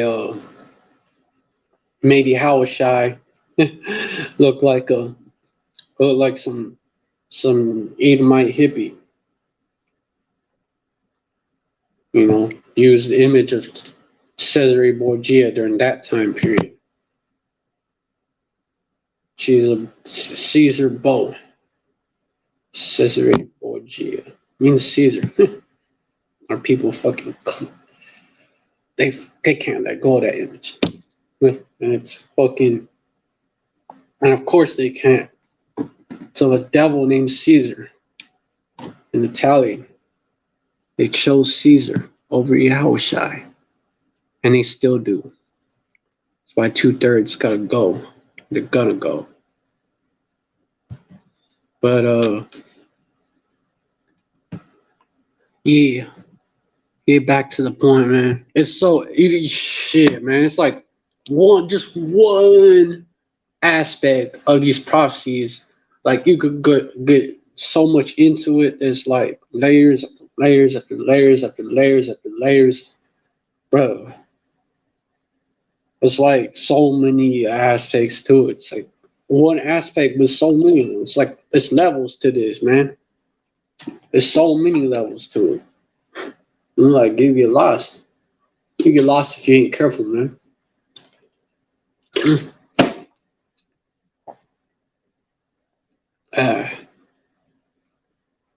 Okay, yup. Whose deadly wound was healed? Just going into that, bro. Verse 13. And he doeth great wonders. So that, hey, you gotta love this. You gotta love this truth, man. It's gotta be a passion that you have, or else you ain't gonna do it right. You gotta be into it. Verse 13, and he doeth great wonders, so that he maketh fire come down from heaven on earth in the sight of men. Nukes, but atomic bomb. That was like an example of that, because after Babylon, USA, Babylon, America dropped them nukes. Fat Boy, that other one, the twin bro, dropped them on them two cities in Japan. Everybody wondered after that beast, man. Oh fuck, we can't touch this devil. He dropped them. He made that shit come down. He dropped them bombs and destroyed 2 whole cities over there in Japan. Oh fuck no, bro. So you had, that's why, during the 1940s, 50s, you had basically, that was Esau's heyday. That was Esau's heyday. Jake was being downtrodden. All these other heathens looked up to Esau. No one could say nothing. That was his heyday. That's why when these I'm speaking of the Edomites here, but you do have confused speckled bird Israelites that are following this as well. But that's why these MAGA hat wearing MAGA Mad Hatters I call them. That's why the MAGA Mad Hatter Edomites, man. MAGA Red Hatter, MAGA Mad Hatter Edomites. That's why, they're that's what they think of when they be like, make America great again. They think of the 50s. When these devils could lynch Jake on a dime based off false accusation, but they would never get accused of a crime.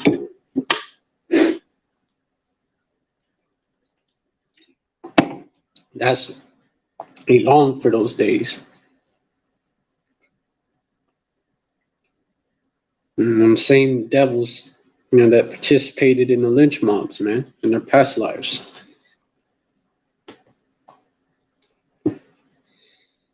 So those were those days. And then what happened? And then the mother Edomites, well, Soviets, man, Russians, they're Edomites as well, but they're not a part of this beast system. They're not a part of NATO, which is the beast. But they're Edomites as well. But they, hey, this kingdom, this house, the house of Esau been divided. The rift has just gotten bigger because you had the Soviet Union that was ruled by Edomites. They took over after the Orange Revolution and shit. It was the Reds that was ruling. You have to ask yourself why they called them that. But then the Bible tells you that, so they're Edomites as well, man. Specifically, 1948ers. And that's why 1948ers are also associated with the communists as well.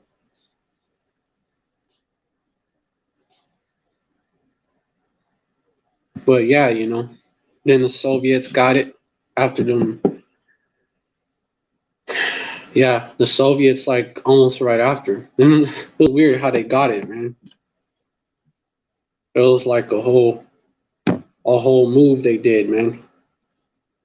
But it was set up, because when you look into Albert Pike's vision of 3 world wars that he had given to him from the spiritual demon Satan, it was a plan that they would set up the Russians. They would set up the Russians, the Soviets. They'd take over that. They'd use it to weaken. They used World War I to weaken the Russian Empire and the Tsars, which were Jakes. Look into it. They did that to weaken their empire and set up Esau over Russia. And then, that's how they set up the communists, so-called communist Edomites, man. Because when you look at that fucking manifesto, that's just something they used. They told people to get power, man. It wasn't really about it.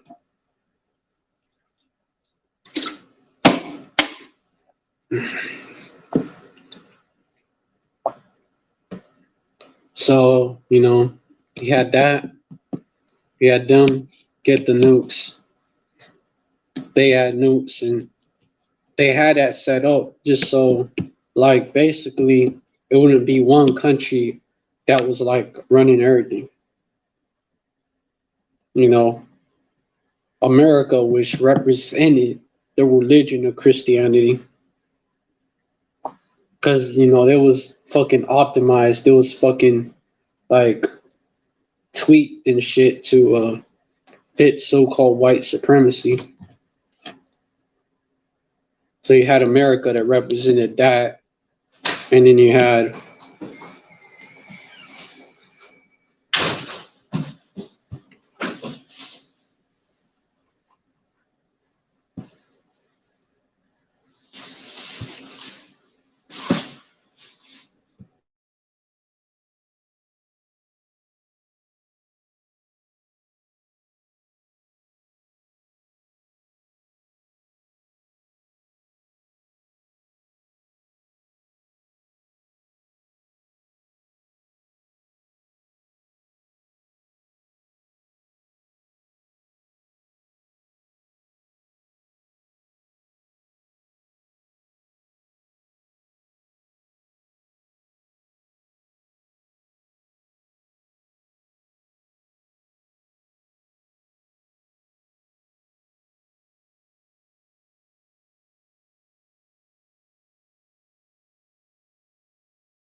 All right. Shalom, shalom, I'm back. All right, so let me get back to what I was getting into, and I got wrap it up soon because it was gone for about a minute. All right, so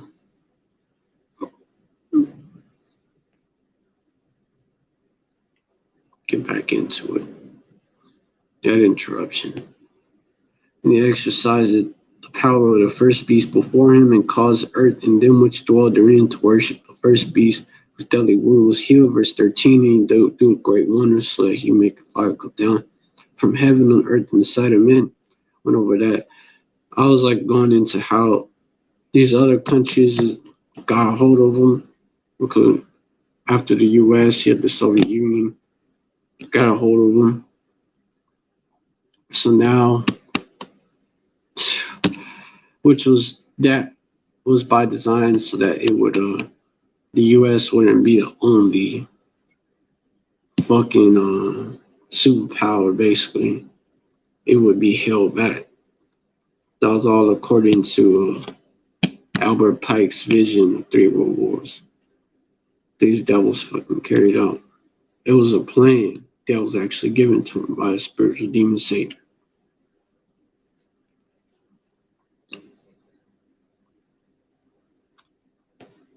But Most High Yahweh, he controls both sides. So they're playing right into prophecy. They can't override prophecy even though they think they can. Verse 14, and deceiveth them that dwell on the earth. It shows you in Job and there's a few other scriptures that the Most High Yahweh, he controls it all, man. Create good and evil. Controls it all. It's a balanced power.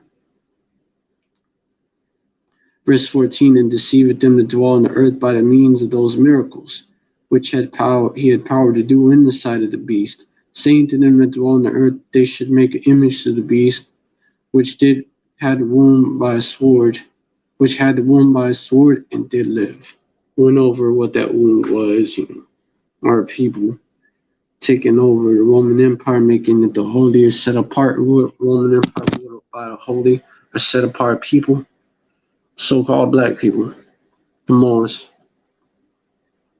the real Jews, ruled it for about a roughly period about 1,000 years. Well, yeah, the Byzantine Empire was 1,000 years, and the Holy Roman Empire was about 1,000 years.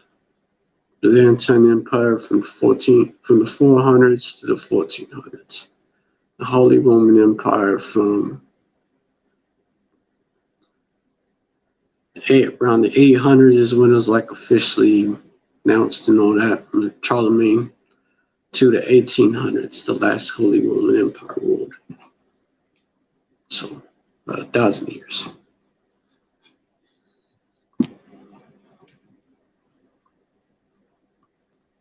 Going into Revelation 20. And Satan was bound. The adversary, he was bound for about 1,000 years. That's why they demonized the Dark Ages. It was really just our people ruling over them. That's why it was dark for them. Revelation 21, and I saw an angel come down from heaven, having the key of the bottomless pit and a great chain on his hand. Verse 2, and he laid hold on the dragon, the old serpent, which is the devil and Satan, and bound him 1,000 years. Verse 3, and cast him into the bottomless pit. That year up, when you look into it, the apostles have actually broken it down because of the lack of resources there. And shut him up and set a seal upon him that he should deceive the nations no more, till the 1,000 years should be fulfilled. And after that, he must be loosed a little season, which is why, them Edomites, they went around the world from Europe. They went around the world and took over these other areas for resources. Just didn't have them there. So the 1,000 years should be fulfilled, and after that, he must be loosed a little season. We're in that little season.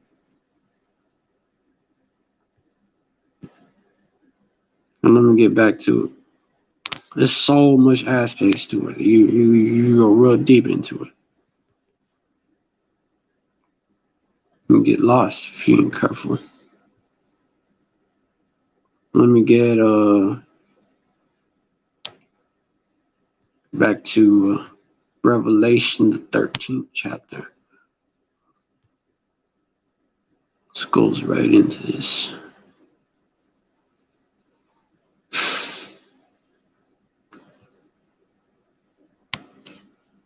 I think it calls it all, verse 16.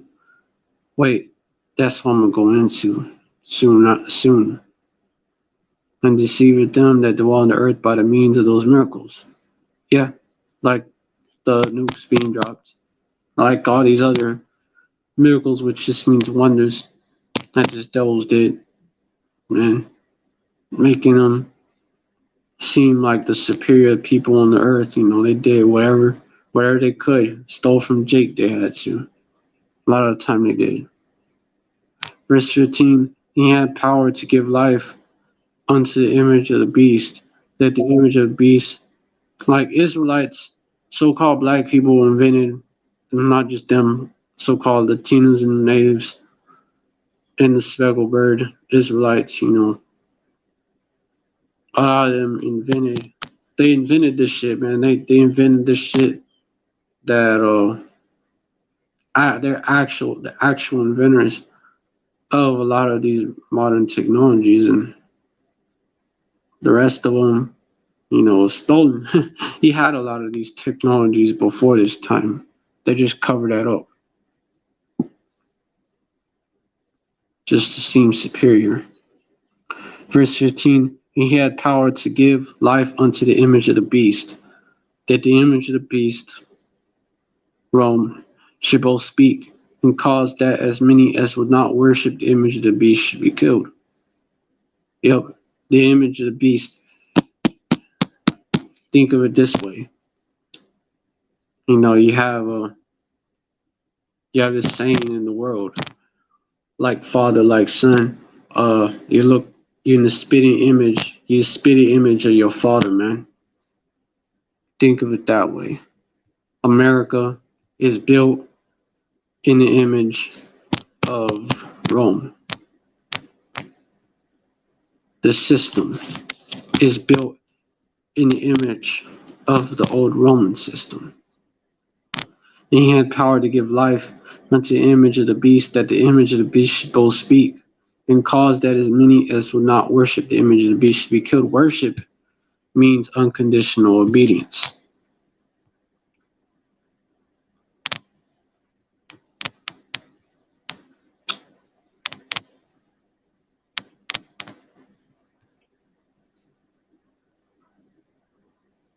Yep, obedience is what it is. Unconditional too.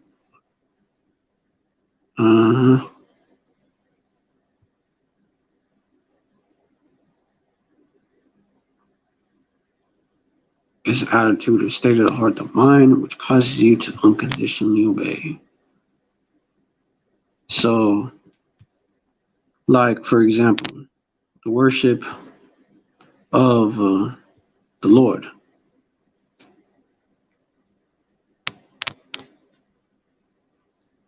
You know, show an unconditional love, right? If you love me, John 14:15, if you love me, keep my commandments. There you go. So the worship of the beast, you know, is keeping the commandments of the beast all the way. Keeping the commandments of Esau.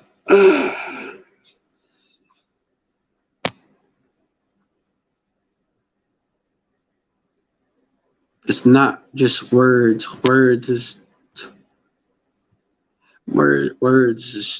hey, it's like the saying, talk is cheap.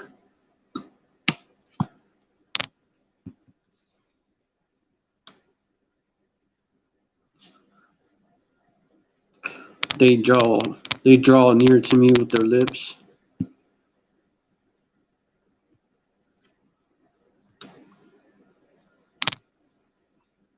Because that's not true worship. That's bullshit. Matthew 15:8.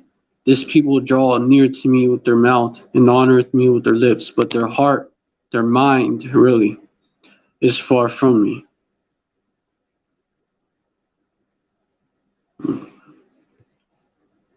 The heart, is, even though it's a beating, it's the organ that keeps your blood moving and shit, pumps it.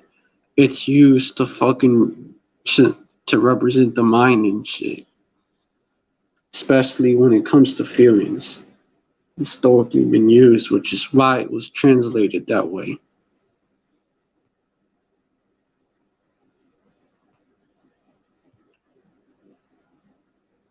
But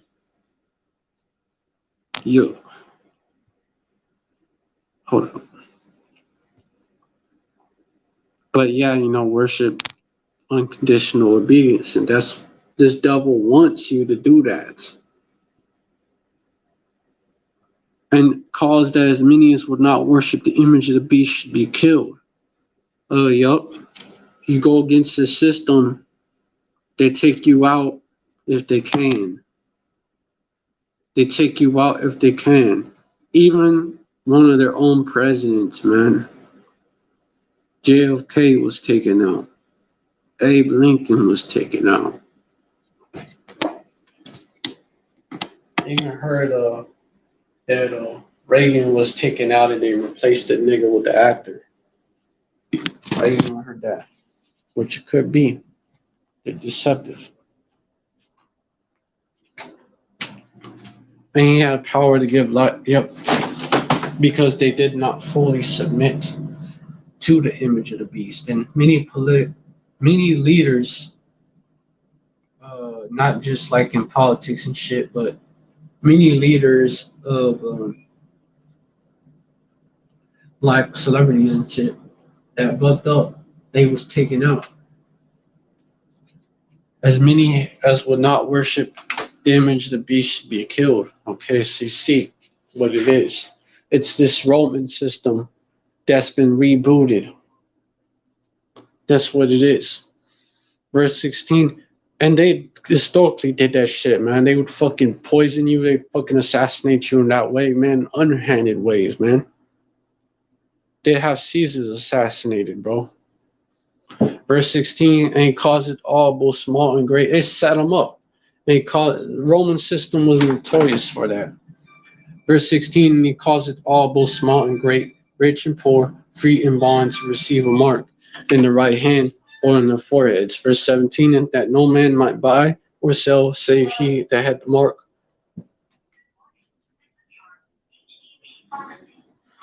Try to keep it down. Hey, plug them headphones in.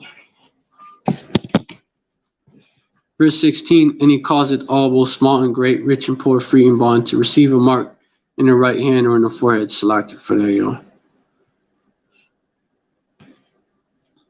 That's the end all be all. Verse 17, and that no man might buy or sell, save he that had the mark or the name of the beast or the number of his name. And when you look into that mark, it's the word there is CHARAGMA, which is why I put that in the title.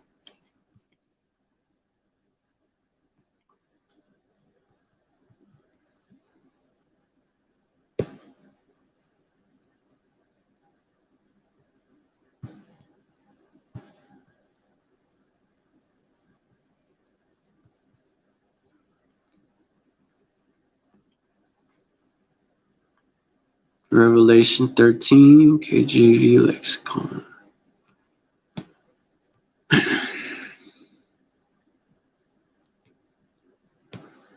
Show you what the M.O.T.B is. CHARAGMA, a scratch or itching, a stamp as a badge of servitude, a sculpture, figure, statue, graven mark. And let me actually go into that word because the NASB like is real similar to it. It uses the same manuscript, so you can get the NASB lexicon. And KJV is like exact. to the damn point. Exactly. It's the most accurate translation of the Bible. Right, so that's why we use it. But anyways, CHARAGMA, that's the Greek word that's there. It means a stamp, impress, uses sculpture, engraving, a stamp, or sign. And then look, brand work. And then okay, properly an engraving, etching, figuratively a mark providing undeniable identification. Oh shit. Good digital ID, right? Huh? Like a symbol giving irrefutable connection between parties. Oh, like a transaction. See how it plays into it? From carasso to sharpen to engrave. From carasso.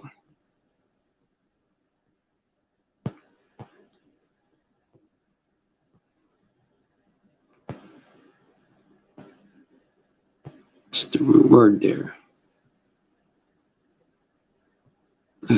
Shit.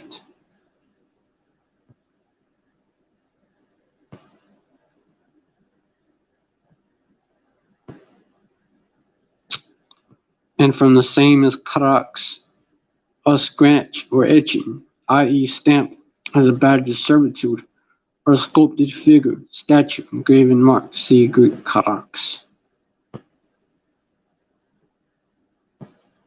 Bruh, I'm trying to click on this link. Fuck. Hold up. Crux, a pointed stake, a rampart. Definition: a pointed stake, a rampart. Usage: a palisade, mount for besieging. From the same as CHARAGMA. Definition: a pointed stake, a rampart, a barricade. Definition 1, Thayer's Greek lexicon: a pale or stake, a palisade. Definition 2, a palisade or rampart, i.e.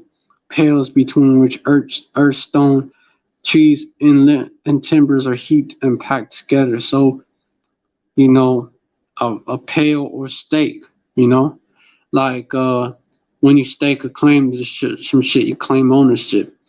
When it's symbolic, man. Yeah. Shall cast a trench also uses that, man, because they know where you are and they limit what you can do with it. From Strong's exhaustive concordance, reading that, from carasso to sharpen to a point akin to grapho through the idea of scratching, because grapho, okay, think of it like this: what are graphic novels, man? Grapho through the idea of scratching. So thinking like this, they're writing all your information on there. All your information will be on there so they can properly identify you. Through the idea of scratching, a stake, i.e. by implication, a stake. You shove that into the ground. It's pointed and you shove that shit into the ground. Stake a claim. By implication, a palisade or rampart. Esau staking a claim to you. A palisade or rampart, military mount for circumvallation in a siege, a trench. So, yeah, man. Implies how it would be injected in you. They're gonna pierce your skin and inject that shit into you. So the M.O.T.B, that's the RFID chip, man. All the fucking way, man. Radio frequency identification device. It's obvious. It can be used to buy or sell, all that shit. It's fucking obvious for those that wanna fucking sit there and deny it. Oh, it's Sunday worship. Oh, it's Christianity. Oh, it's getting with the so-called white woman. Oh, it's an embargo that was placed in Cuba, the tribe of Nessa. No, okay, no, it's not. You gotta go into the meaning of words, the original Greek word that's there for you fucking scoffers. But it should be obvious.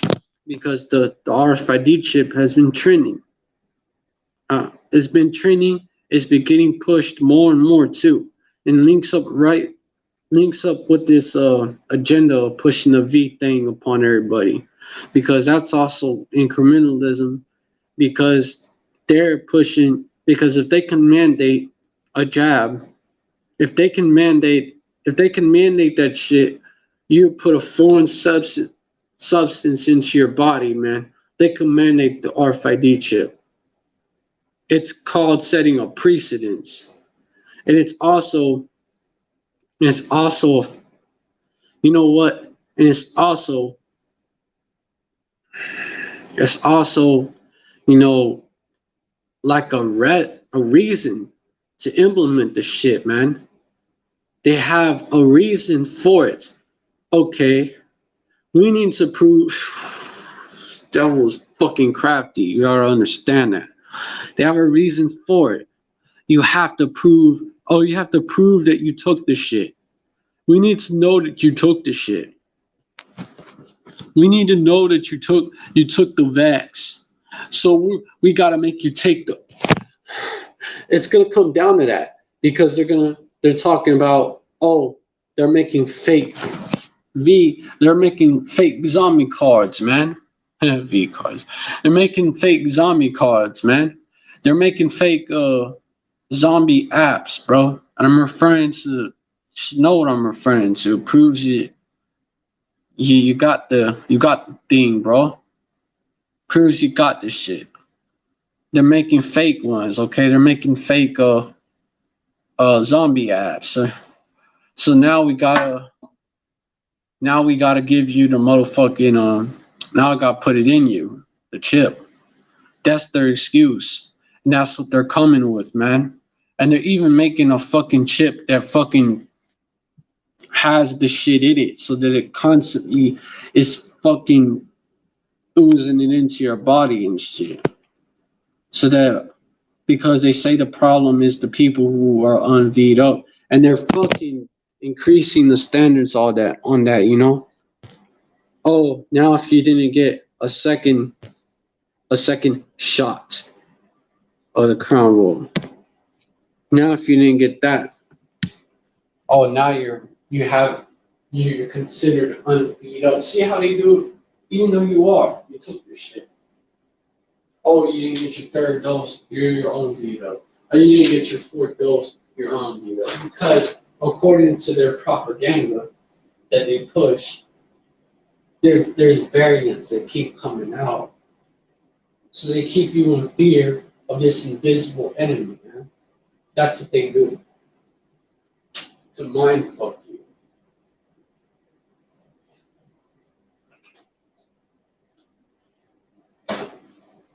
So they keep you in fear of that invisible enemy, so you're always on edge. And the only people you can trust is us. Yeah, put all your trust in this damn devil. That's what they want you to do. Run to him for help.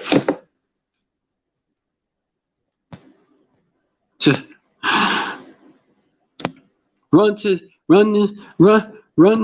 to Big Daddy Esau, Big Brother Esau for help. That's what they want you to do, instead of to the Most High Yahweh. That's why they're banning. That's why they're banning. The FDA is going after natural remedies for the shit that they say people are getting. DVOC, but they flipped it as backwards. That's why the FDA is going after them, because they want you to go to them.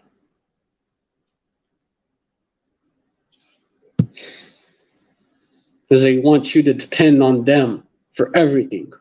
So you'll be their slave. You'll be their slave perpetually. They'll be like a god over you, having power over you. Because the Hebrew word there, when the Bible mentions God, the word God, the word there in the original Paleo Hebrew that the J word don't fucking tell you about. The original Paleo Hebrew is fucking the word there is Allah, the singular for God. It means power. It's a title. Where the Muslims get it from.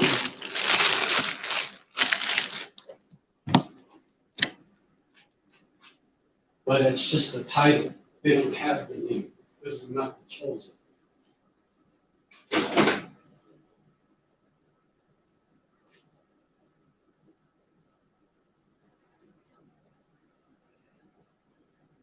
Shit.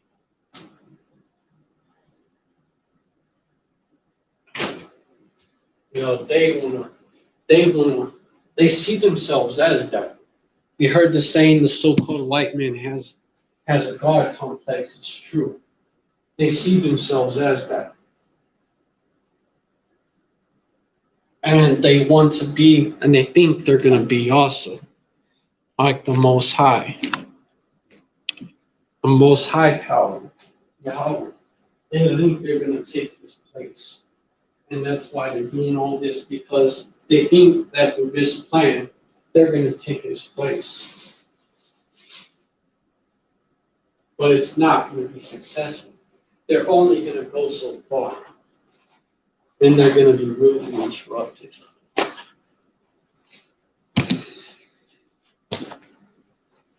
That's why they're doing that. Yeah, they're claiming that it's bad for you. Them herbal supplements, man. When the Bible tell you. Yeah, there was an article that came out. Unlawful ingredients. Oh, but they're fucking they fucking approved the thingamajig, man, the V thing, which was still in its experimental stage. Give me a fucking break. Yeah, this article. FDA plans to do more work on list of unlawful ingredients in supplements. FDA in that's back in 2019. It was already doing shit like that. But there's a recent update to this shit. I want you to depend on them.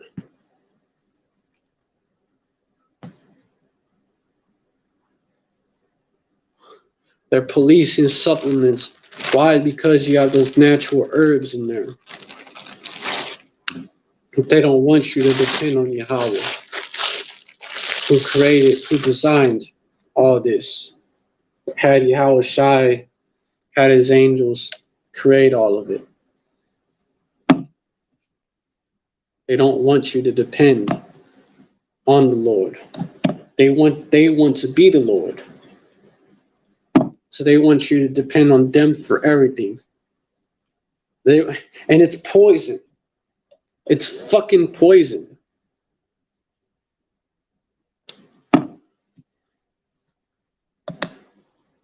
So they're, because all they can do is destroy. They destroy. You know, the wicked. They're created for the day of evil, and that's twofold.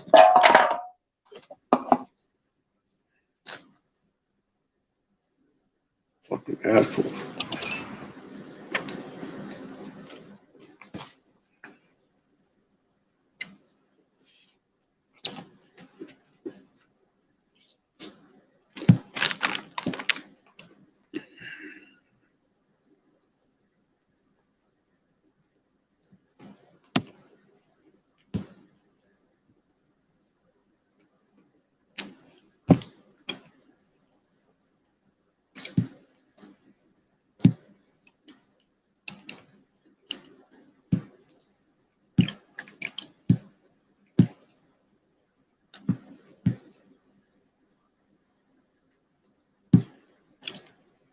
Yeah, do all this but approve GMOs, man. You guys been showing the cause. fucking cancer and rats and shit.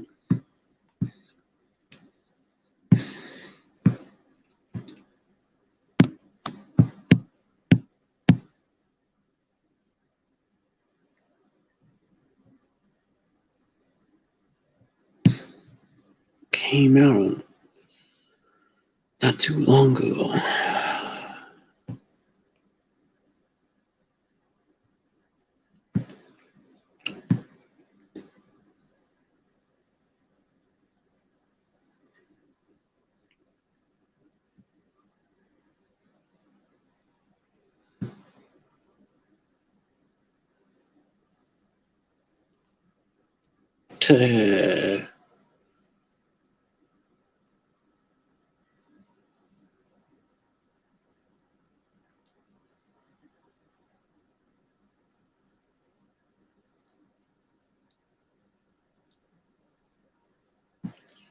And they do this around the world.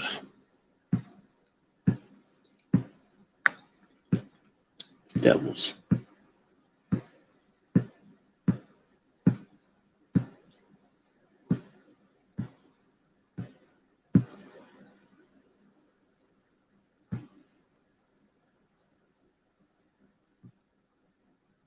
Fuck up.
Talking about don't fall for health fraud scams, but they pushing the biggest one. But it came out way back, but not too way back. Brothers actually brought it out recently that they was banning it. They was banning a lot, like they was saying that it's not approved no more, basically.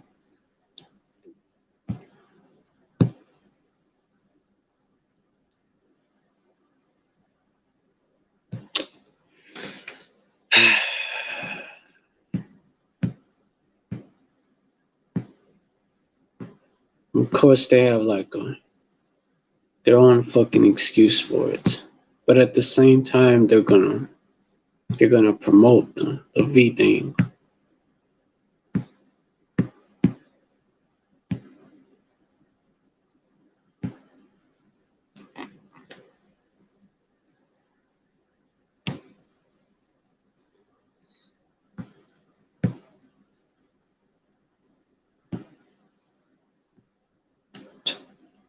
Yeah, they're saying that because there's nothing in the law to ensure the how the plant is extracted or prepared. This is an excuse, though. Cohen said uses garlic as an example where the fleshy bulb is a part of the plant that people seek for health purposes. We spend most of our time getting a good part of the garlic off the leafy stuff, but the law permits someone to take all those scraps, grind them into a pill or capsule, and call it garlic supplements. Yeah, they're talking about also little assurance exists that herbal supplements contain the plant parts that consumers expect. Shut the fuck up. They're using that to just outright just go against it.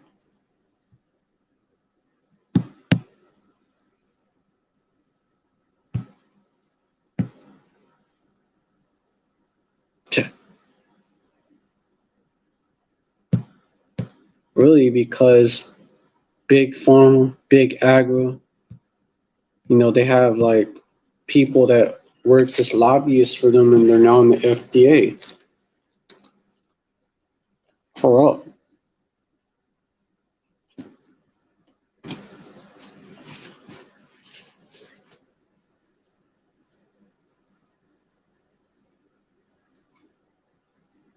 That's what they call the world. That's what they call the thought starting in him. Oh, I hit house, damn it. Misspoke, selected.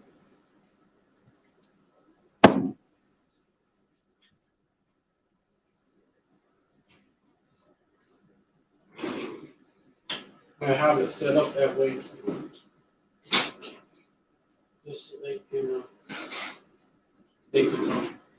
have you depend on them for everything. Because pretty soon, the way they're moving, if y'all can hear me, pretty soon, the way they're moving, they're gonna have hold on.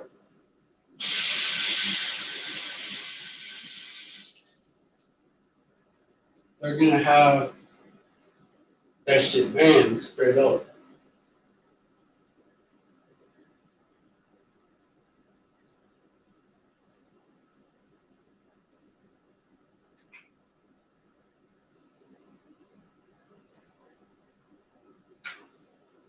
Oh, it's bad for you. The natural shit is bad for you, but the synthetic shit is good for you.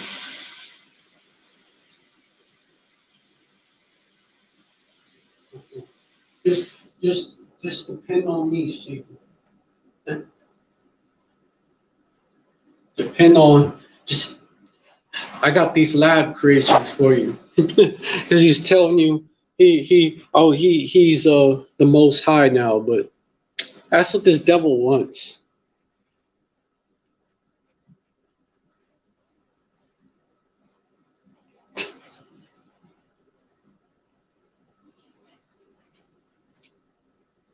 To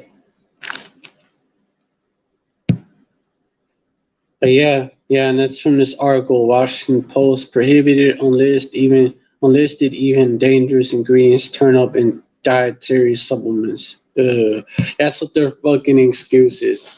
Yeah, they won't list the ingredients to the jab, but it's just an excuse.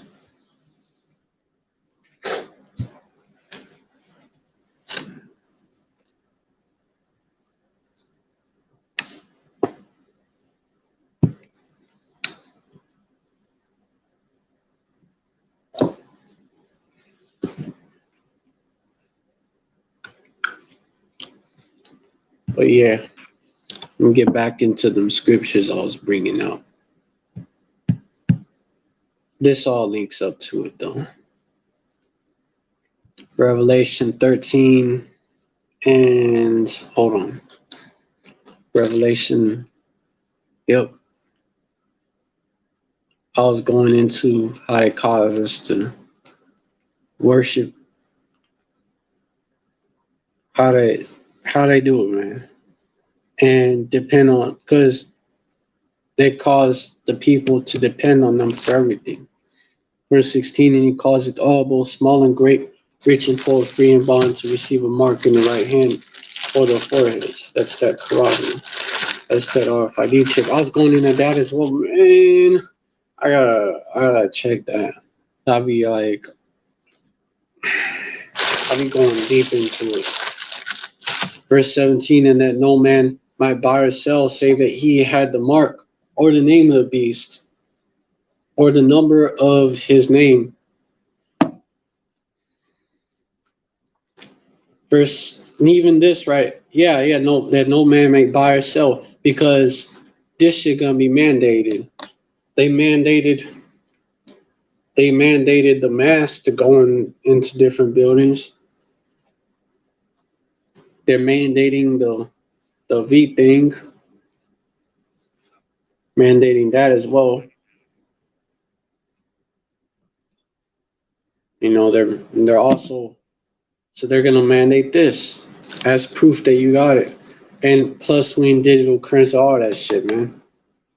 You're gonna be seen as an enemy of the state if you don't got it. Oh, you got something to hide? You a terrorist or something? That's how they're gonna approach it. You're a terrorist and you got the 1984 edition Crown Royal flowing through your system. Oh yeah, we gotta watch out for you. We gotta lock your ass up. We're gonna lock your ass up in a camp. You know, they're talking about that too. We gotta lock all them up. They ain't got it. They ain't down with the V thing. They're doing it in Australia.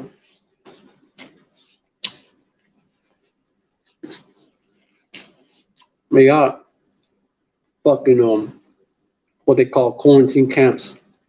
You know, got them set up over here too. Came out in Washington State. They was hiring people. It was hiring enforcers basically. I did a live on it. My old channel. I have a mod. Yasharala, all caps. Hopeful that they're live on it. On that article. And it came out. They slipped up. They was hiring oh fuck. Hold on. Forgot the fucking term. But they're basically like it's basically shit, hold on.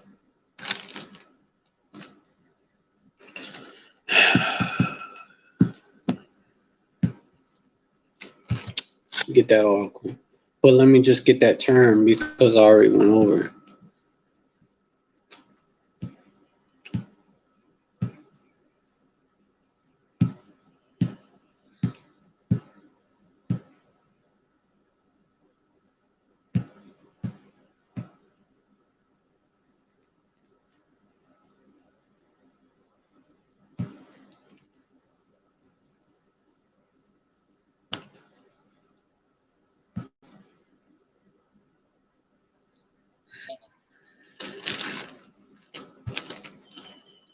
The guy that runs this website, I'm pretty sure he watches the brothers. Just how he titles them, and how, you know, just his articles you read and you could tell he watches the brothers.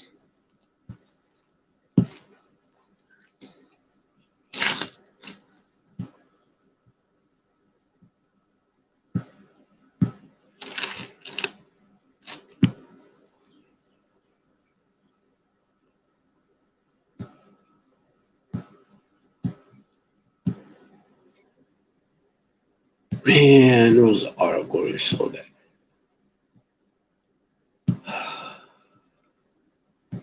It was for. Give me some time.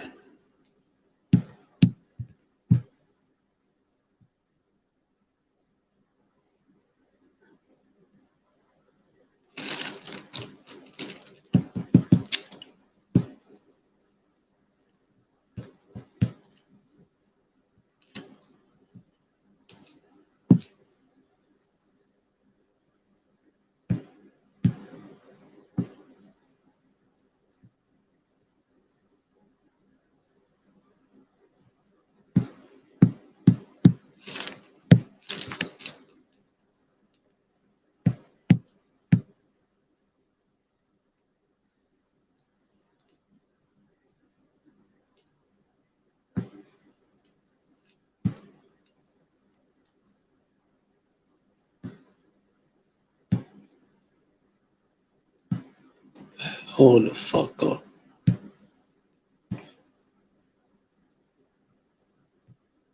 There was an article. Strike teams. There you go. Con. Strike teams. Coordinators. That's like. And then they switched it up. Oh, we're just hiring people to handle laundry and shit. Hey, shut the fuck up.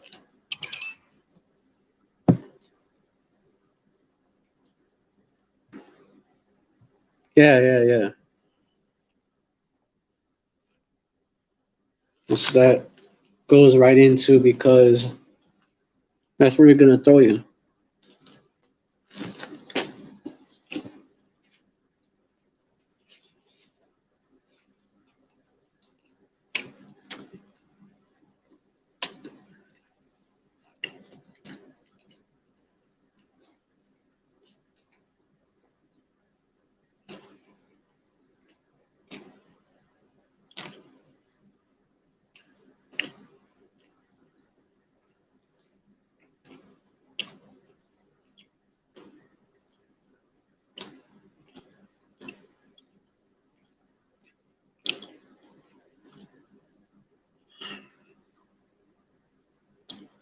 You know, that's one way they're gonna get people in there. Plus, they're gonna get the people that's a threat. Oh, you're unbeat up. Oh, you must have it. That means you have it flowing through your system automatically. Oh, or you got measles, or you got some other disease that they can quarantine you with, and all you have to do is roll out that PCR test. Oh, that's been shown to be bullshit. Basically, they admitted it. It can't tell the difference between the Crown Royal flowing through your system and just the cold. The flu really actually slacked to scratch that. The flu can't tell the difference. And they fucking admitted it after using it for how long? For how long again? Just 2020, around the springtime.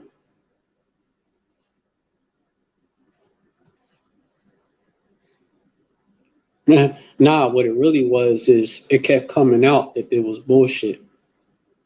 And so they had to, admit it. Oh, we finally found out this. Now you're done, you. You've been you. But yeah, it's this whole pandemic was planned out. One, to depopulate mainly the Israelite population, the so-called black people, Latinos, Native Americans, and the speckled bird. As well, even they're going to get rid of a lot of their own, even though they know we're scattered among them. And their own is looked at as useless eaters as well, a lot of them. If you're not part of the Big 13, they look down on you, as well as the heathens. And he calls it all, both small and great, rich and poor. Yeah, that's how they're pushing it, man. And they did that. The pandemic was done to fuck up the economy, man. Also, the supply chain was fucked up because you had lockdowns, you had lockdowns, you had factories that were shut down and shit because they said the people had Rona. Of course, according to the PCR test, and you had um, you had that fucked up the supply chain real bad because supply and demand, right? The supply was fucking hindered and the demand was held back, but it's still there. So the demand caught up, went back to what it was before after all that shit was lifted, but the supply was not able to keep up with it. And so that's how they did it by design. And then you have a lot of They're doing shit to make it worse too, like the all them ships out there, man. Look into it, fucking by design, man.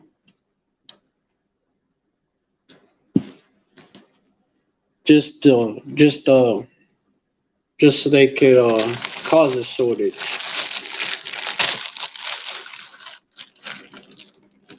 so they can bring about this new world order, which includes shit. They collapse the economy too, cause a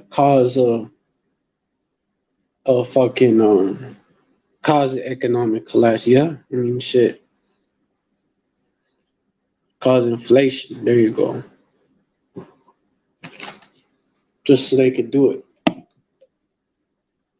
Everything, all this was meticulously planned.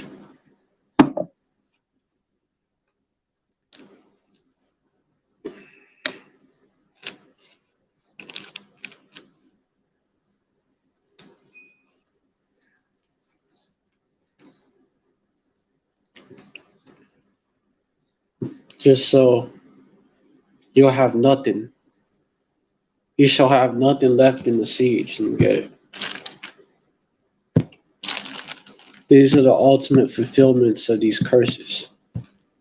You shall have nothing left in the siege. What did Klaus Schwab say? You shall owe nothing and be happy. You shall have nothing left in the siege. That's part of the curses. Deuteronomy 28:55.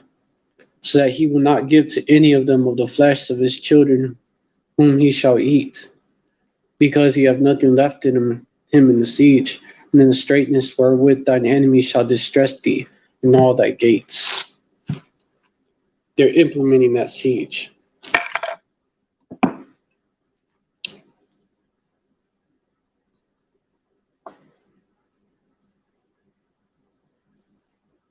They're implementing that siege, and people don't even see it.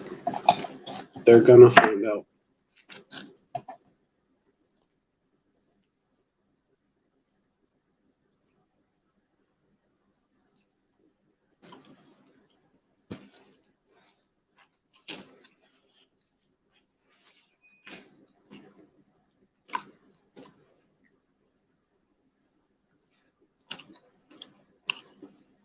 And then the straightness with that enemies. The straightness just means like hard times. A position of difficulty. Just looked up the definition. A position of difficulty, perplexity, distress, or need. And desperate straits. Adjective. Archaic.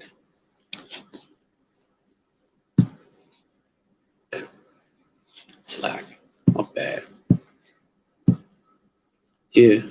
There you go. Wherewith thine enemy shall distress thee in all thy gates.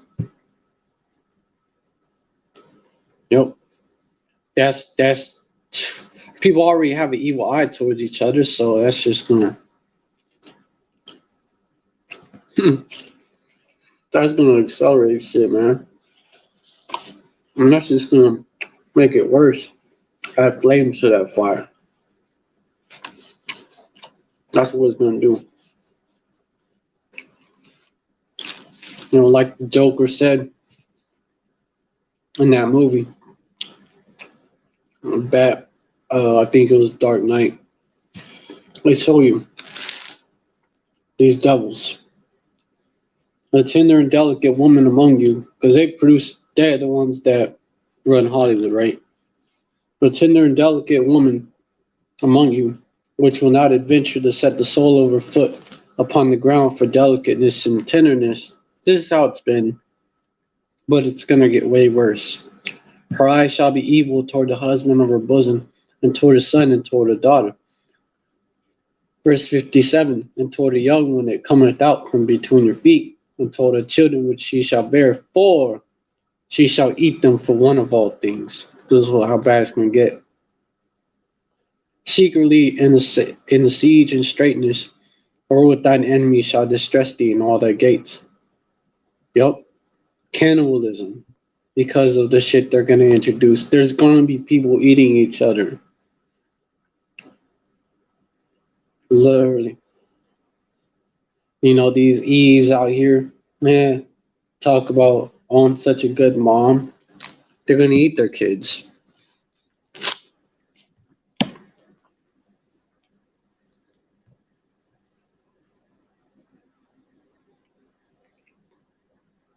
You know, these people, you know, that man, they already act some type of way, miss one meal. How you raised here, man. And people all into it. Imagine them one whole day, 2 whole days, 3 whole days, man. You know, people that said it, you know, that's all it take. 3 days without food. The whole country without food. For them to turn to cannibalism. They're gonna start eating each other. That's how bad it's gonna get. And then just like they show you in the Squid Games, that series, that's basically the elite. You know, that's the elite's message. That that's what they're trying to tell us, but they tell us in an underhanded way because oh, that's supposed to be fantasy, make believe and shit. But it's not.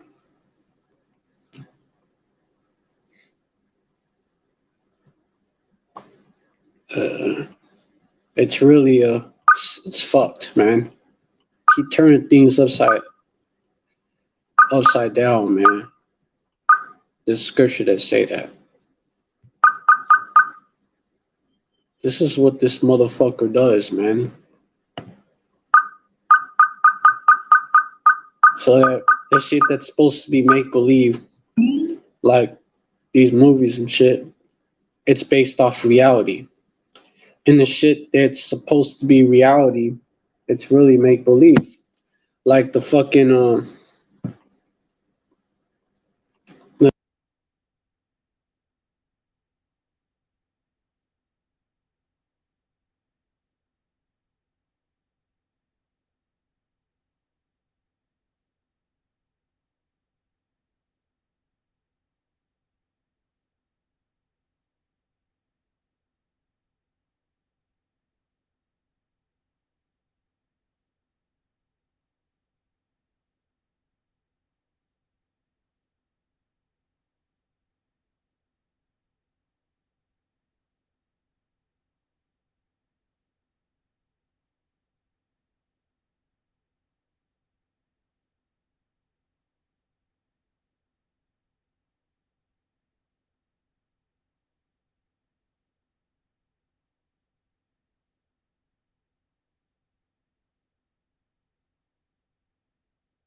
Khan's still alive. Kala Yalbashim Yalshai Bashim Kakadash.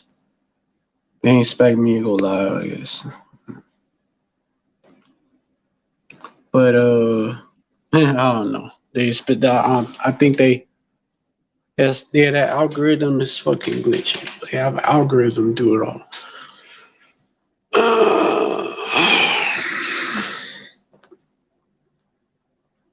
Yo, but they show you though the fighting over the food, and then that's gonna turn to cannibalism, and then because food's gonna run out, they're gonna steal all that shit. They ain't gonna have shit themselves. They gonna steal what they do have. See how it work?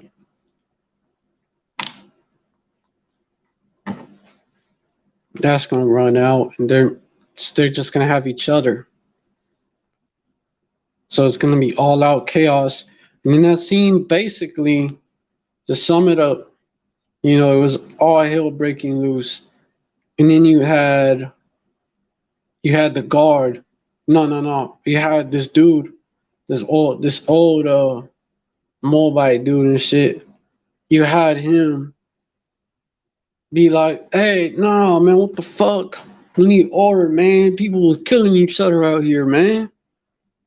Y'all need to do something about it. What the hell, dude? Because at the beginning, he didn't do nothing about it. All they did was fucking watched. Yeah, it was like, y'all need to do something. He was like, I should say, he was like, y'all need to do something about it, man. What the hell?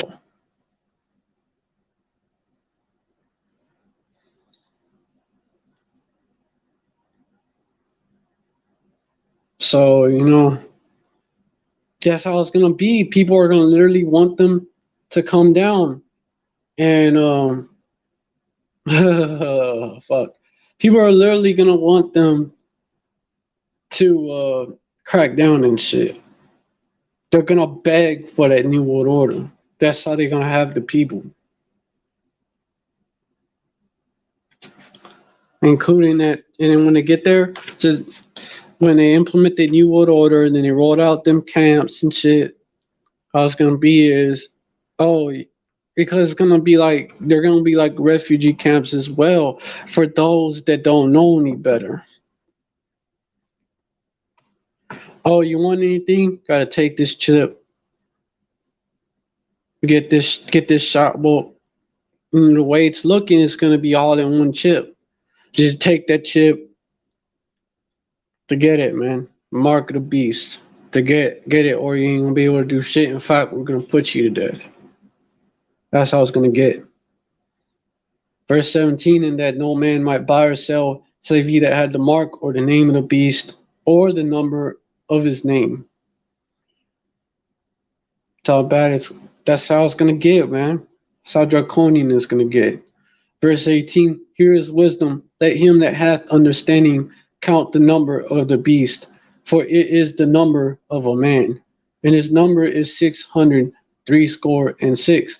And first off, it's showing you right there, man. Like it's a numerical system. Number of the man goes into who the dude that invented the barcode? George Joseph Laura, right? 6 letters in each of his name. For it is the number of a man. And the barcode, look into it. Hey, there's a 666 in that as well. And the RFID chip is the modern day barcode. For it is the number of a man, and his number is 603 And also, we can peep from this is see how they're constantly pushing digital this, digital that, you know, digital this, digital that. It's all there, man. A numerical system.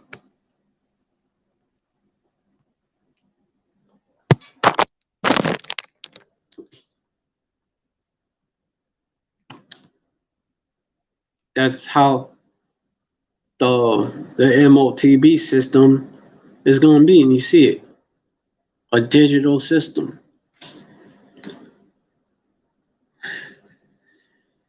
And also this child-side stigma, which is that's Chai is hold on. Yep, when he wrote 666, wrote Greek letters Chi, Psi, and Stigma.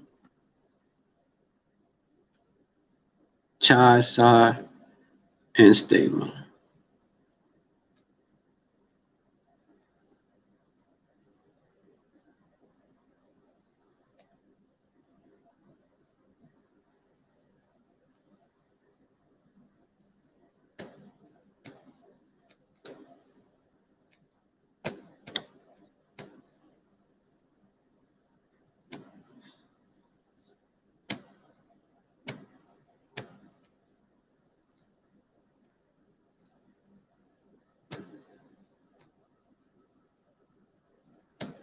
And hold on.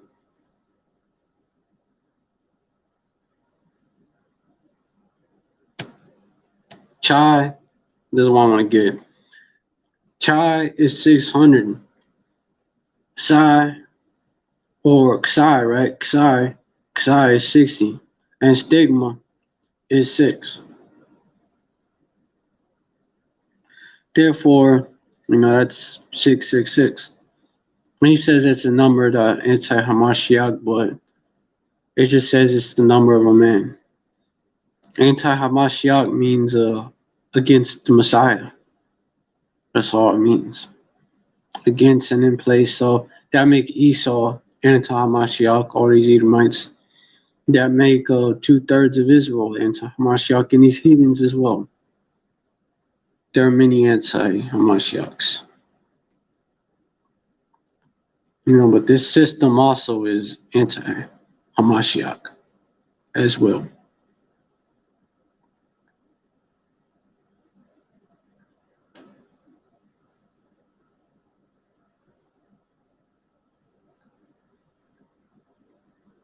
Chai, Psi, Stigma. And then, hold on, there's more to this. That's what I wanted to get.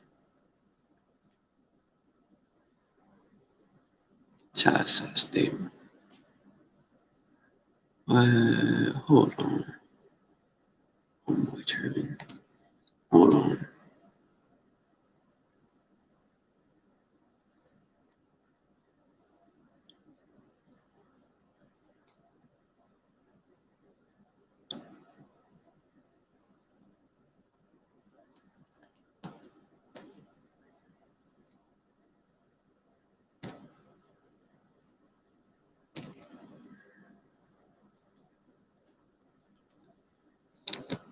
Because, in the last one, the fuck?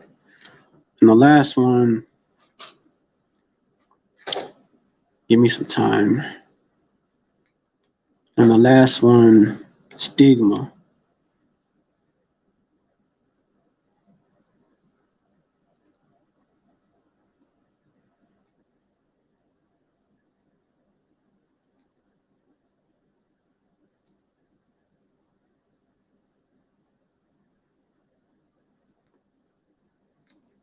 Let me get that.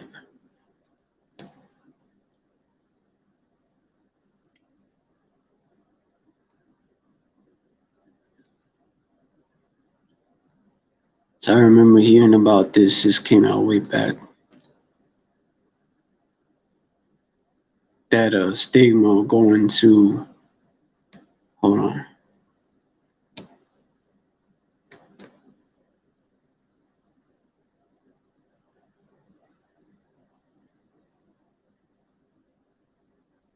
Going to also, like, it gives you clues it gives you clues of what the M.O.T.B is.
All right.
Stigma, Greek meaning. Let me get that.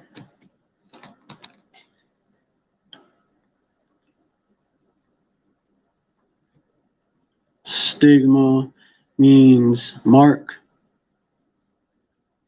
dot, puncture. Literally a sign.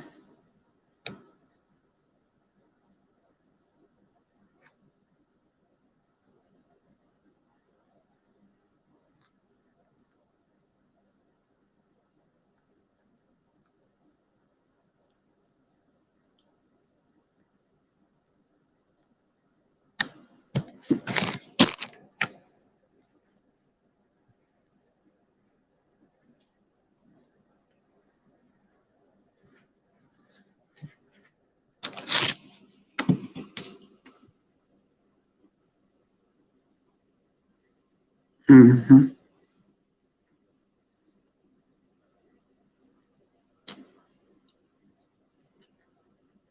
Mm-hmm. Mm. This goes into what I'm about to bring out.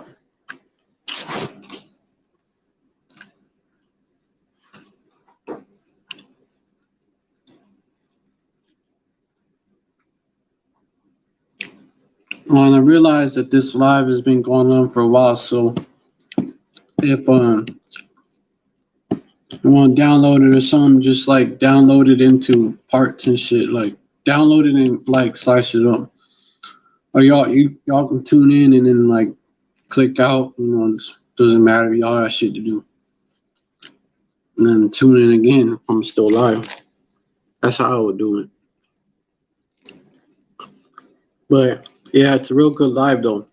I be doing long lives a lot because it's a lot that comes to mind when I do them. So it's not just empty rambling and shit. Just like like when I bring something out, like I know I gotta work on it, but it's hard.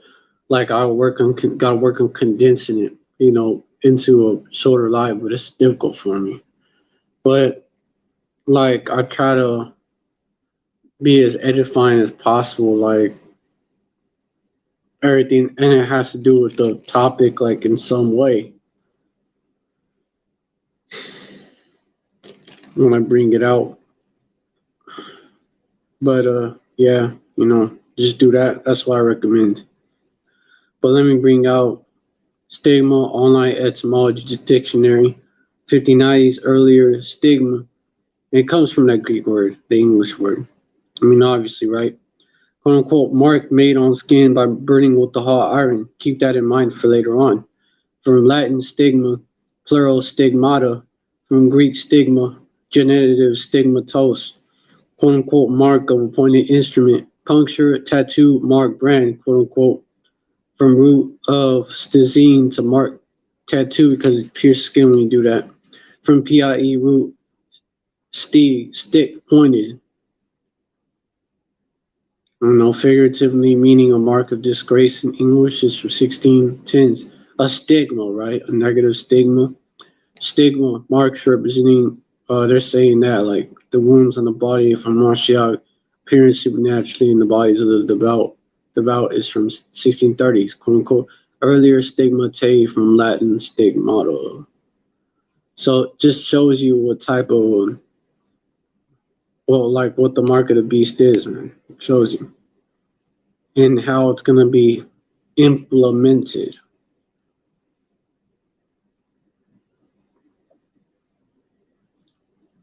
It's gonna be stuck in you.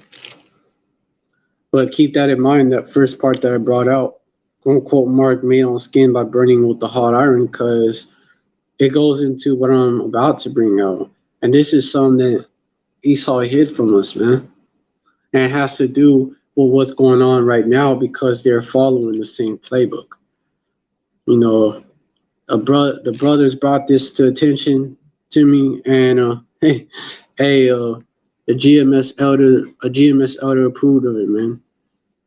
Gotta bring it out. And we also had a brother from Men of Valor Camp, New Jersey, Brother Bakal. Like they teach the same thing as GMS. He brought it out. Because it's real. I think it was either Bakal or is one of the other brothers, Aharon Amoth. He's actually elder. We brought it out. 3 Maccabees, chapter 2. I was reading it. I was reading it. These devils, man. This is what they did, and they're following the same fucking playbook. So like, just playback, following the same playbook. But let me get to where they start off. Okay, so basically there was war between Ptolemy Philopator, who was the king of Egypt, the Edomite Greek-speaking king of Egypt, and Antiochus, who was the king of Syria, also an Edomite. And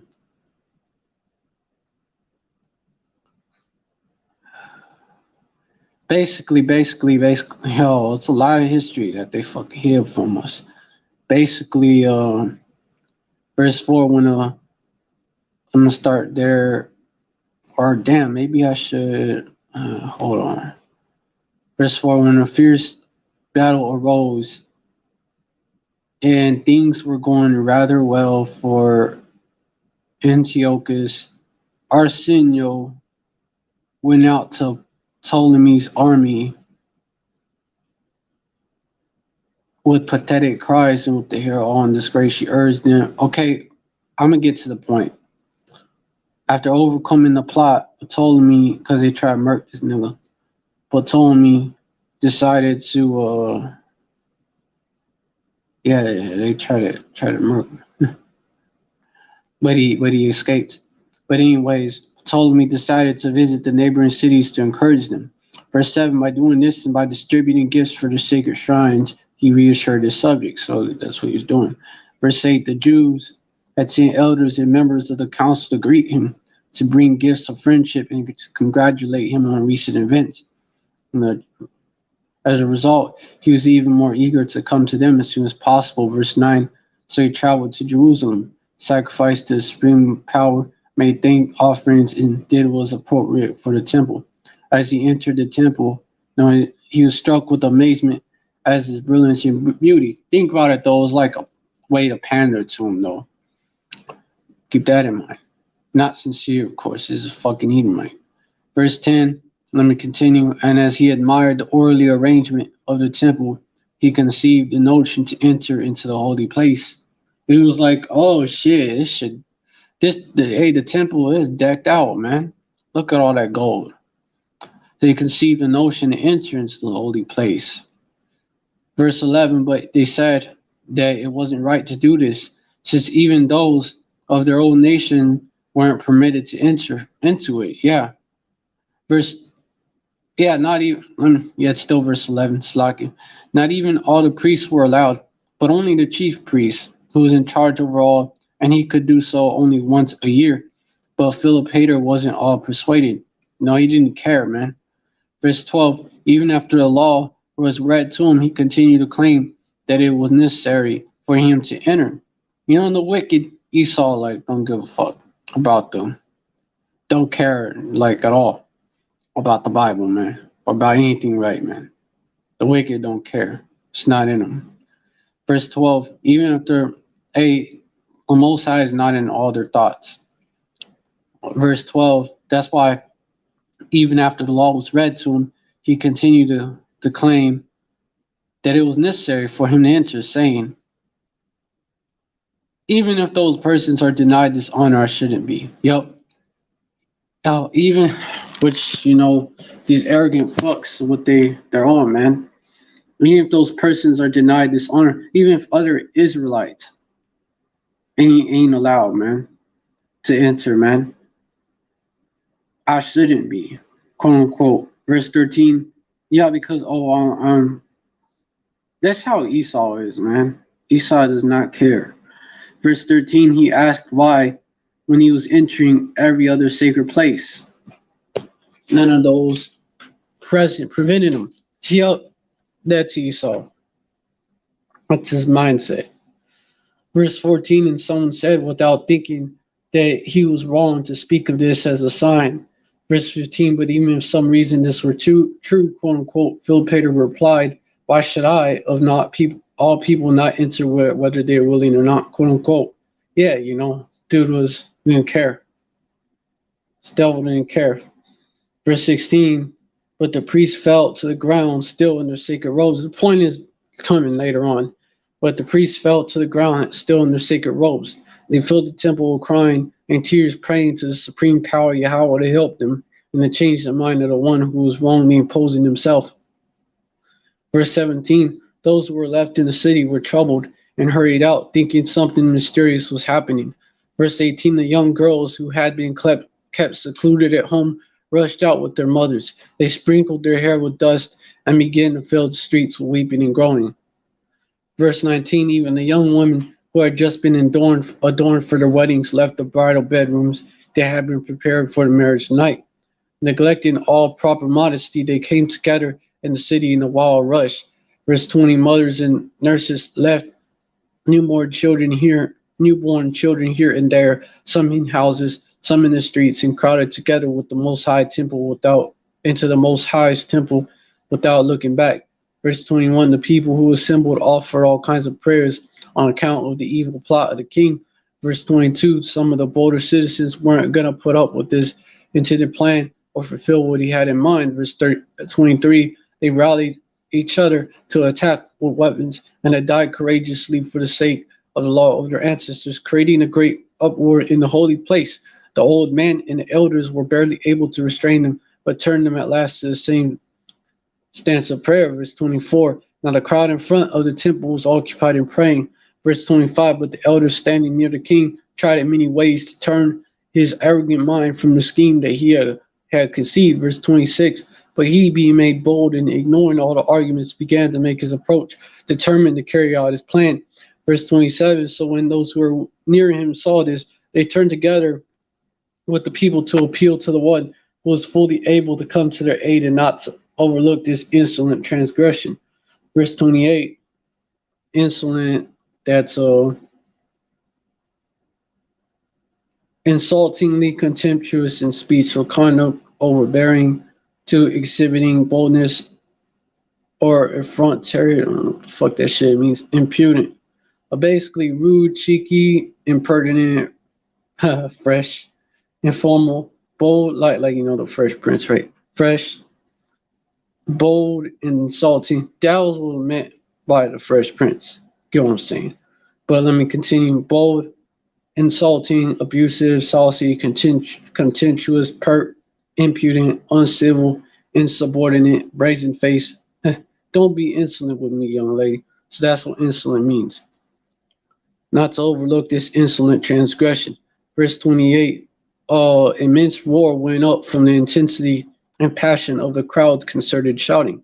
Verse 29, indeed it seemed that not only the people, but also the walls and the entire land were echoing, because at the time all were prepared to accept death instead of making this holy place impure. Huh.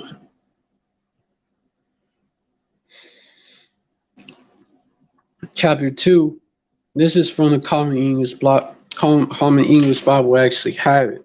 These devils even hit that, man. And then they took the Apocrypha out of the Bible. So you wouldn't know. But let me continue. Verse 1, then the high priest Simon knelt in front of the temple, extended his hands, and offered his prayer in a dignified manner. And it gets worse.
By Shimmy Awashai, by Shimakaka Dash, all praises. I thought that would stop on me, but it continued.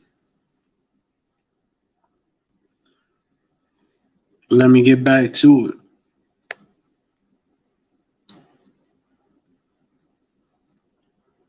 Get back to that. Them precepts.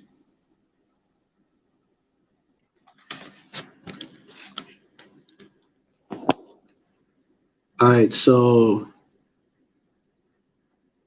all right. Then the high priest Simon knelt in front of the temple, extended his hands, and offered this prayer in a dignified manner. But by the way, since it's the common English Bible, it's like a translation. It's a modern day translation. They're using the wording that they use today. Not like that, not that old English. Verse 2, Lord, Lord, King of the heavens and master of all creations, holy one among the holy ones, only rule almighty, pay attention to us. We're being crushed by evil, impure man, caught up in his own arrogance and power. 3, you are the creator of all things and the just master who rules over all. You judge those who act with violence and arrogance. Verse 4, you destroyed those who did evil in the past, even giants. The giants, we're just talking about the men of renown, which was it was our people that was it was our people that basically, because our people was the sons of the power. Our people are called a prince of the power, was prince to a king. Back then, Israelites before they was called Israelites, basically. But the 2/3, they sold out. That's what happened. We destroyed those who did evil in the past. Even giants, they were giants among those people, man. Even though, like, when you look into it, like everybody was, like, the earth was newer and shit with more resources. So everybody was, and everything, even the animals were bigger and shit and stronger. And the people were as well. But, especially, the Israelites. The giants trusted in their bodily strength and boldness, but you destroyed them in a great flood. 5, the people of Sodom, which is why the flood, like, covered, like, even the mountains and shit. Verse 5, the people of Sodom acted arrogantly and were notorious for the wicked deeds. You destroyed them with fire and sulfur, making them an example to others for all time. Yeah, Sodom was fucking nuked, basically. Fire and brimstone came down from heaven and destroyed them. The angels fucking annihilated that place.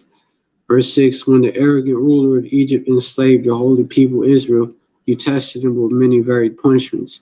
You made your power known. Indeed, you made known your great strength. Verse 7, when the ruler of Egypt pursued Israel with chariots and a multitude of people, you overwhelmed them with the depth of the sea. But those who trusted in you, the one who holds power over all creation, these people you brought safely through the sea. And when they saw your peaceful work, powerful work, actually, they praised you, the Almighty. Yeah, verse 9, I'm gonna get down to a point soon. Although you, King, created the whole earth, uses modern day words, so keep that in mind. Created the whole wide earth, you chose the city and set this place apart for your name, thought you didn't need anything. You made it wonderful, good, giving in a splendid appearance and establishing this order for the reputation of your great and honored name. Verse 10, because you love the house of Israel, you promised that you would hear all prayer if we came to this holy place and prayed whenever we experienced a setback or were overwhelmed with distress. Verse 11, indeed you are faithful and true. Verse 12, whenever our ancestors were hard pressed or humiliated, you helped them, rescue them from great hardships. Verse 13, see now, it says Holy King. Holy just means set apart. How we are being afflicted and have been subject to our enemies and are weakened to the point of helplessness because of our many and great sins. Because our people went the fuck off during that time. A lot of our people, They became Hellenized, worshipped their gods. Verse 14, they worshipped their, before I go into this verse, my bad, that's what I meant to say. They, a lot of our people went into the customs of the heathen back then as well, like they do today. These fraternities, man, for example, they're, the so-called Black Greek fraternities, man, that's an example of that.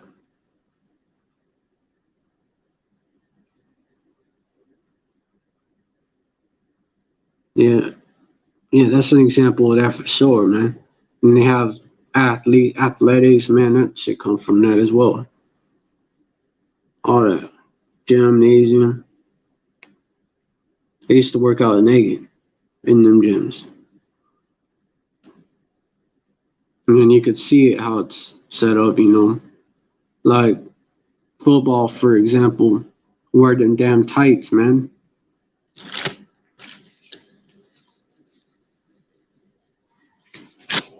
Before it was like straight up, them athletes will perform naked in the Olympics. You have that today. Them athletes would perform naked. In the gyms, they'd work out naked. That's how it was done originally. This is like another version of it. Let me continue. So that was their many and great sins. Them going off worshiping idols. Verse 14. Oh, before I go into this verse, just taking part in that shit, man, like doing those rituals too. But verse 14, but in the midst of our calamity, this arrogant and unholy man is determined to insult this holy place dedicated on earth to your glorious name. Verse 15, for human beings can't enter your dwelling place, the heavens of heaven. That symbolized it, because we was under that. Like, even the sacrificial law was in place back then, because Yahweh Shai didn't come on the scene and do what he had to do. Side note. Verse 16, but since you were pleased for your glory to rest among your people Israel, you set this place apart. Verse 17, don't take vengeance on us because of the impurity of these people. Don't call us to account because of their pollution, so that the lawless don't boast in their heart. Talking about Esau. Don't boast in their hearts or rejoice in the arrogance of their tongues, saying, quote unquote, we trampled the house of holiness just as the houses of idols are trampled, which is what their devil was saying. Oh, y'all ain't no different. Y'all like the rest of them. Verse 19. Oh shit. Still alive. Wipe away our sins and scatter our faults to the winds and reveal your compassion in this hour. Verse 20. Let your mercies quickly overtake us. Put praises in the mouths of those who are downcast and crushing their spirits, granting us peace. And then I'm gonna get to that point soon, but you get this. Verse 21, then the power, Yahweh who watches over all things, the first father of all, holy among the holy ones, heard this lawful prayer and scores the one who had claimed too much for himself in his violence and arrogance.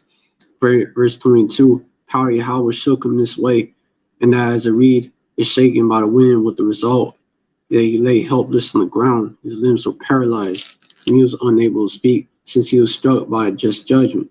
Verse 23, his friends and bodyguards saw that the punishment that had seized him was severe.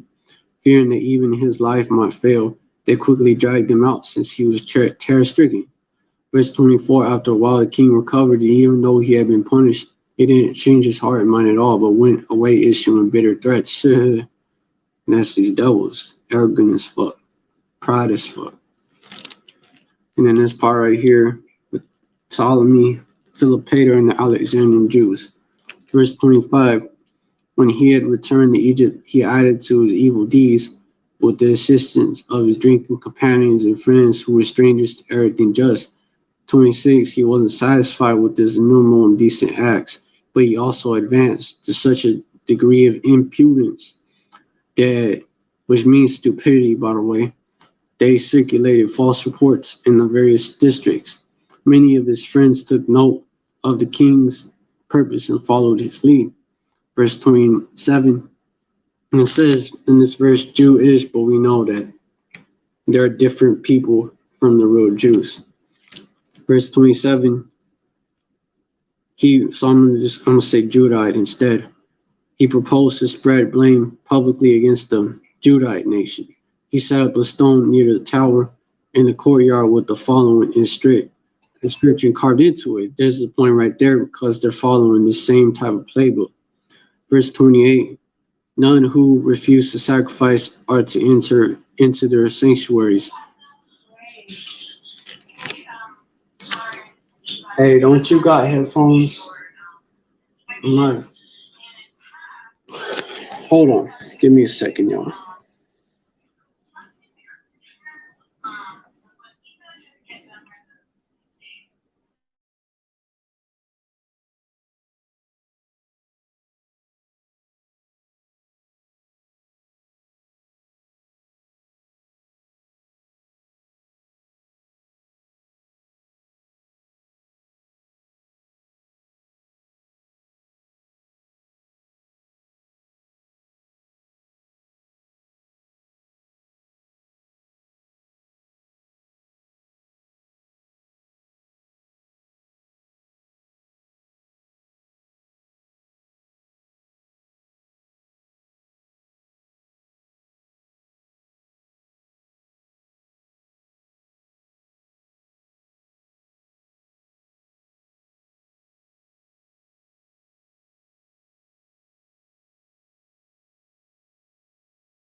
All right, shalom, shalom. I'm back. Get back into them scriptures.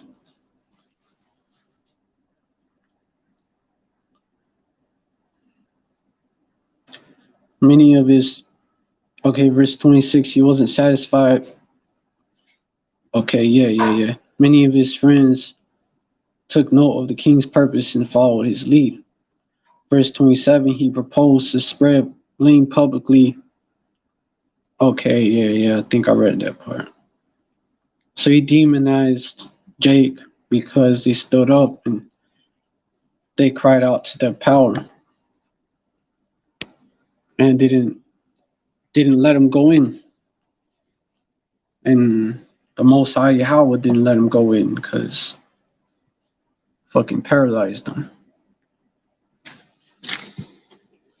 Verse 28, none who refuse to sacrifice are to enter. Yeah, he set up a stone near the tower in the courtyard with the following inscription carved upon it. Verse 28. None who refuse to sacrifice are to enter into the sanctuaries. In addition, all the Jews are to be registered in the property catalogs. Shall own none, right?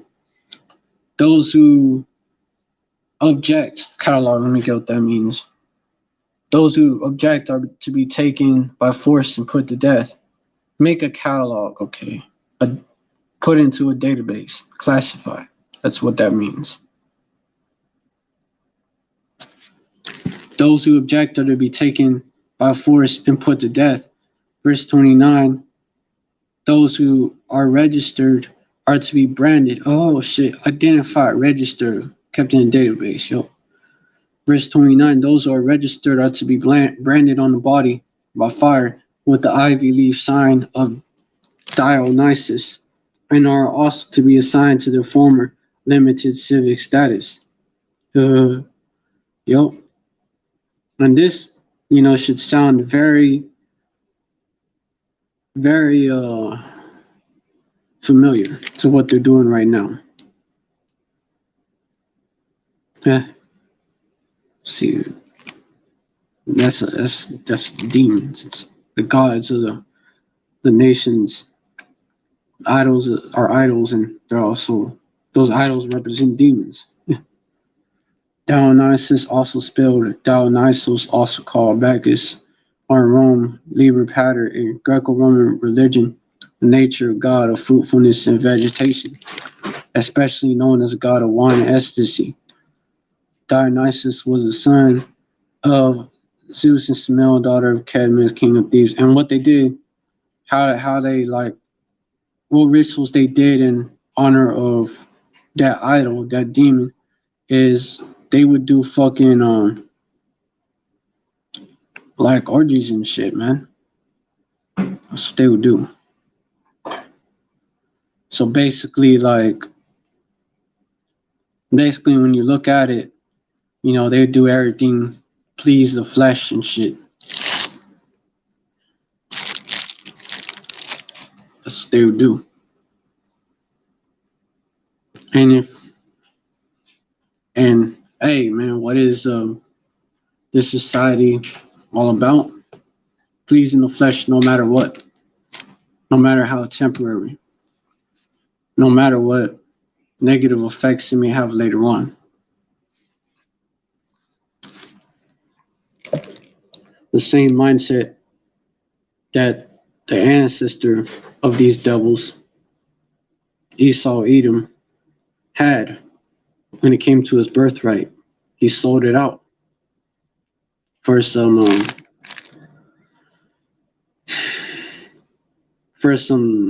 fucking pottage that wasn't even done. Some red pottage that wasn't even done.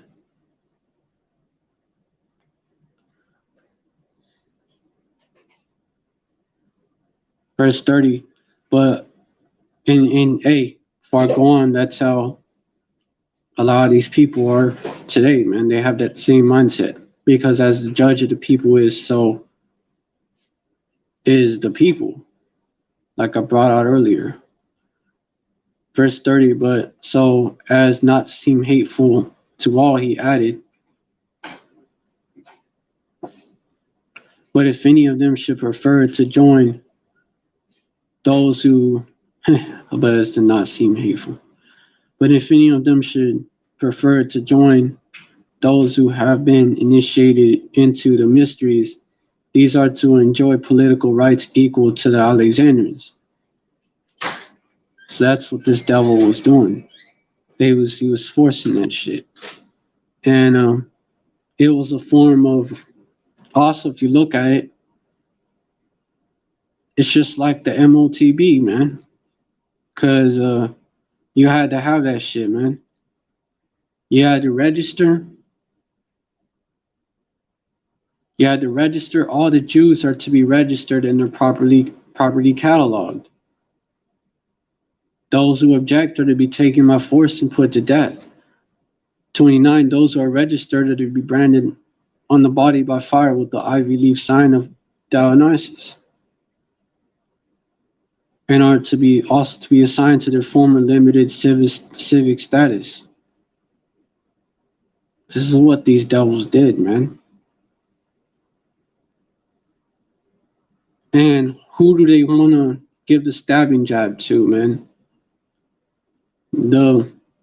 It's you so-called black people, Latinos, Native Americans, and the speckled bird as well, man. But you know, basically, they say that so-called black people, Latinos, and natives need it the most because y'all are the Israelites, and they're trying to do this all over again, but in a more technological way. In addition, all Jews are to be registered and their property cataloged. None who refuse to sacrifice are to enter into the sanctuaries. You know, when you look at it, it's like they're doing the same shit, but in a different way. Because when you look at the ingredients of what's in the thingamajig, right? The V thing, what's in there? You have aborted baby parts. It go deep, man. You have aborted baby parts. And when you look at Planned Parenthood and what it's about, man, like all them babies is really being sacrificed to Moloch and shit. When they do that shit, it's really sacrificing them to Moloch. So there's another scripture this links up to. 2nd Ezra chapter 16 as well.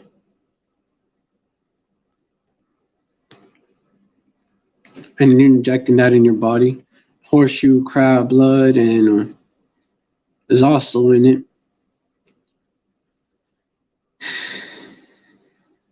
And that's bad enough. Also, as like the mother jabs, it has a pork byproduct. It also has, besides that, it also has, dude, this fucking witch's brew. It has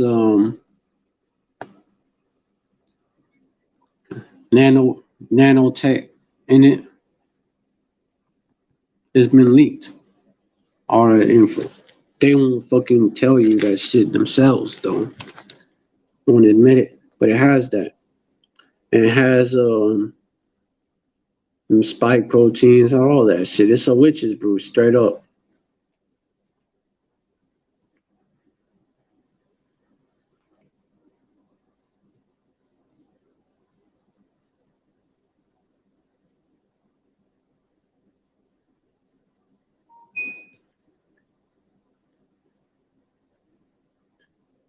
And also, it just has that that's bad enough what I already brought out. 2nd Ezra 16 and 68. For behold, the burning wrath of a great multitude is kindled over you, and they shall take away certain of you, and feed you being idle with things offered unto idols. The burning wrath of a great multitude. These devils, which lines up with Revelation 12 and 12. Therefore rejoice, ye heavens, and ye that dwell in them. Woe to the inhabitants of the earth and of the sea, for the devils come down unto you, having great wrath, because ye know that he had but a short time.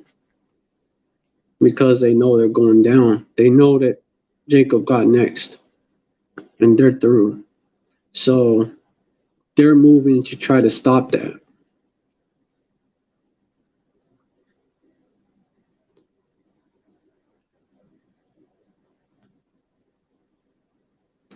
So if they could have our people perpetually going off, man, then our people would never be in peace with our power. But they're only going to get the 2/3. The elect is going to be preserved through it. That's scriptural too. you're not going to be successful. Not completely.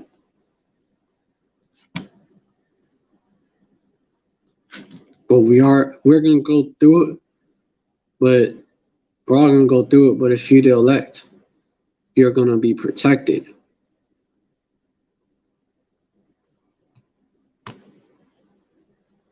You're going to be delivered in one way or another. But let me continue on. Verse 31. No, so I was basically bringing out the similarity. In verse 31, now some Jews, while pretending to detest the steps to be undertaken for the city's religion, protesting and shit, readily surrendered themselves to share in great fame through the association they would have with the king. So they folded. They bitched out. Verse 32, but the honorable majority was strong and didn't depart from their religion. Some modern day translations, they're going to call it that. They bravely tried to save themselves from being registered by resorting to bribes in exchange for their lives. 33, they remained hopeful, obtaining help, and they looked with contempt on the Jews who had deserted them. They considered those who gave in to be enemies of the Judite nation, no longer associated with them or offered them assistance.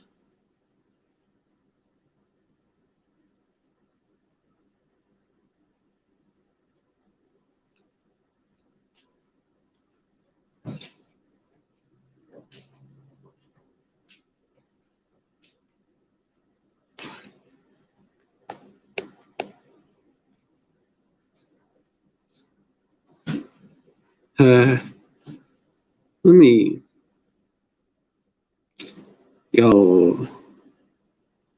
so that right there, I'll read.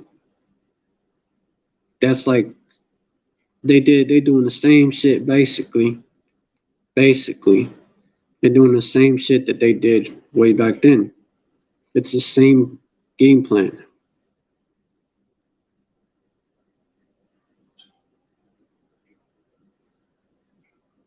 Let me see if there's even more to go into.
Hey,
Even this, chapter 3, verse 1. When the godless Philopator learned of this, he became so enraged that not only was he angry at those Jews in Alexandria, but he was also bitterly opposed to those living in the countryside. He gave an order that they should all be gathered together at once into one place and killed by the most brutal means possible. 2. All these plans were being put into action. Some people plotted to injure the Judaic nation by circulating a hostile report against them on the pretext that the Jews were hindering others from practicing their own customs. Verse 3. But the Jews who were maintaining goodwill and serving loyalty toward the royal house, for while they worshiped power, Yahweh, and conducted their lives according to power Yahweh's law, they kept themselves separate in the matter of foods. For some reason, they appeared hostile to some people. 5. But they established a good reputation with everybody through their lifestyle of doing the right thing. 6. Now, even the Jews' good deeds on behalf of the nation were commonly talked about by everybody, instead of other races who didn't take these into account. 7. Instead, they kept harping on the differences in worship and diet, and claimed that the Judite people were loyal neither to the king nor to the authorities, but were hostile to the royal administration. So they placed significant blame on the Jews. Okay, over there. Hold the fuck up.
Verse 8. But the Greeks in the city who hadn't been injured in any way saw the unexpected turmoil surrounding these people and the purposeless mobs that were forming, although they didn't have the power to offer assistance, for they lived under tyranny. They tried to encourage the Jews. They agreed and assumed that these circumstances would change for the better. Verse 9. Because so great a community shouldn't be left to its fate in that way, since it had done nothing wrong. Verse 10. Already some neighbors and friends, businesses, associates secretly drew them aside and promised that they would fight by their side and make every effort to assist them. Verse 11. But the king took pride in his present success and disregarded the authority of the supreme power, Yahweh. Assuming that he would continue in the same plan without hindrance, he wrote this letter against the Jews. Verse 12. King Ptolemy Philopator to his generals and soldiers in Egypt and every place, greetings and good health. 13. Both I myself and our affairs prosper. Verse 14. After our campaign against Asia Minor came to a successful conclusion, as you yourselves are aware, what says what the gods fighting alongside us. 15. We thought that we should care for the nations inhabiting Syria and Phoenicia, which that area included land of Israel. Now with the violence of the spirit, but with fairness and much kindness, eagerly treating them well. See, making themselves look like the good guys and us looking like the bad guys. Like just because we not gonna go, just like back then, we didn't go along with the New World Order because that's all that was. Nowadays as well, making us look like the bad guys demonizing us because of that. Verse 16, and claiming they did none wrong. But let me go on. After we had distributed generous funds to the temples in every city, we proceeded also to Jerusalem. We went out. Of course, they're going to word it like this. We went up to honor the temple of those wretched people who never cease from their folly. See, that is them demonizing us, just like they do today, spreading that negative propaganda, making us look like terrorists, enemies of the state. Let me continue. 17, they spoke as if they welcomed our presence, but in fact they acted in a way that was dishonest. When we wanted to enter their sanctuary and to honor it with the most extraordinary and beautiful gifts. And you have to understand, pause, you have to understand that it was, of course they're going to talk like that, but really, he wanted to steal all that, man. Just like, reminds me of how Herod, the Idumean, also an Idumean, he wanted to see the Lord Yahushua when he was a baby. He wanted to worship him, or he really wanted to murder him. They come under false pretenses like that. But let me continue.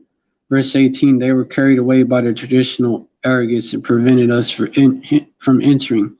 They were spared. They were spared the display of our power because of the kindness that we have toward all people. Verse 19, but they made clear their ill will towards us as the only one of the nations sown such stiff-necked defiance to kings and their own benefactors. They aren't willing to serve anything as sincere. Verse 20, but we showed indulgence to the folly of these people. See, they look at what we do as folly and returned to Egypt in triumph. We treated all the nations in a kindly way and acted in a manner that was proper. Verse 21, among other things, we made known to everyone our policy of amnesty toward their fellow Jews here because of our alliance with them and the countless manners sincerely entrusted to them from the beginning. We rarely decided to make a change to consider. See, same type of shit come out of these people. Let me continue. We bravely decided to make a change to consider them worthy of Alexandrian citizenship and to make them partners in the regular religious rites. See, verse 22, but they received it in a disagreeable manner and rejected what is good in line with their natural spiteful character, turning continually to what is worthless. See, like I said, they see what we do as worthless. 23, they not only rejected the priceless offer of citizenship, but also showed their contempt by what they said and their silence for those few Jews among them who favored us with honor. In every case, they suspected, in keeping with their most shameful way of life, that we would swiftly reverse the policy. 24, we were fully persuaded indeed by such proof that these people were ill disposed toward us in every way. Therefore, they're going to call us enemies of the state there back then. Therefore, we took care so that if sudden rebellion should arise against us later, we won't find that we have those evil people at our back as traitors and uncivilized enemies. 25, we have given an order that as soon as this letter arrives, you're immediately to send us to those Jews who live among you, together with their wives and children, to suffer a certain and shameful death appropriate for enemies. Treat them harshly and abusively and bind them on all sides in iron chains. 26, we are sure that when these people will have all been punished, the affairs of our state will be established more securely in a more excellent condition for the future. They're same type of shit they come with and they're gonna come with. Verse 27, but whosoever shelters any of the Jews from an elderly person to a child to nursing infants will be tortured, household and all, with the most horrible punishments. But the one who, we pause that right there. You're gonna have,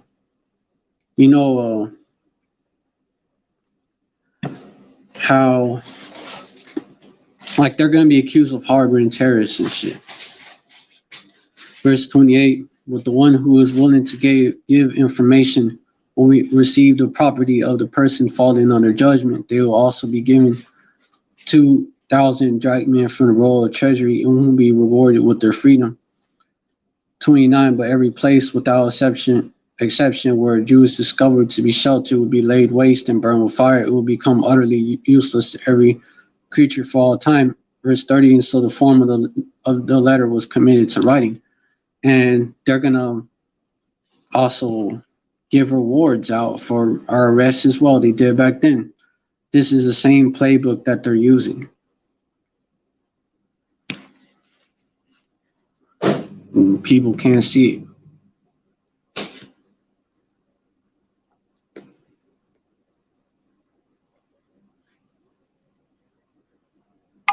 And that's why they would want to cover that up. Keith.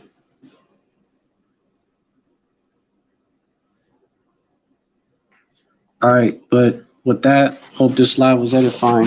I want to give all praise to Yahweh Hashem Yahushai by Hashem Rakakadash. Double honors to the apostles and elders of Great Millstone who rule well.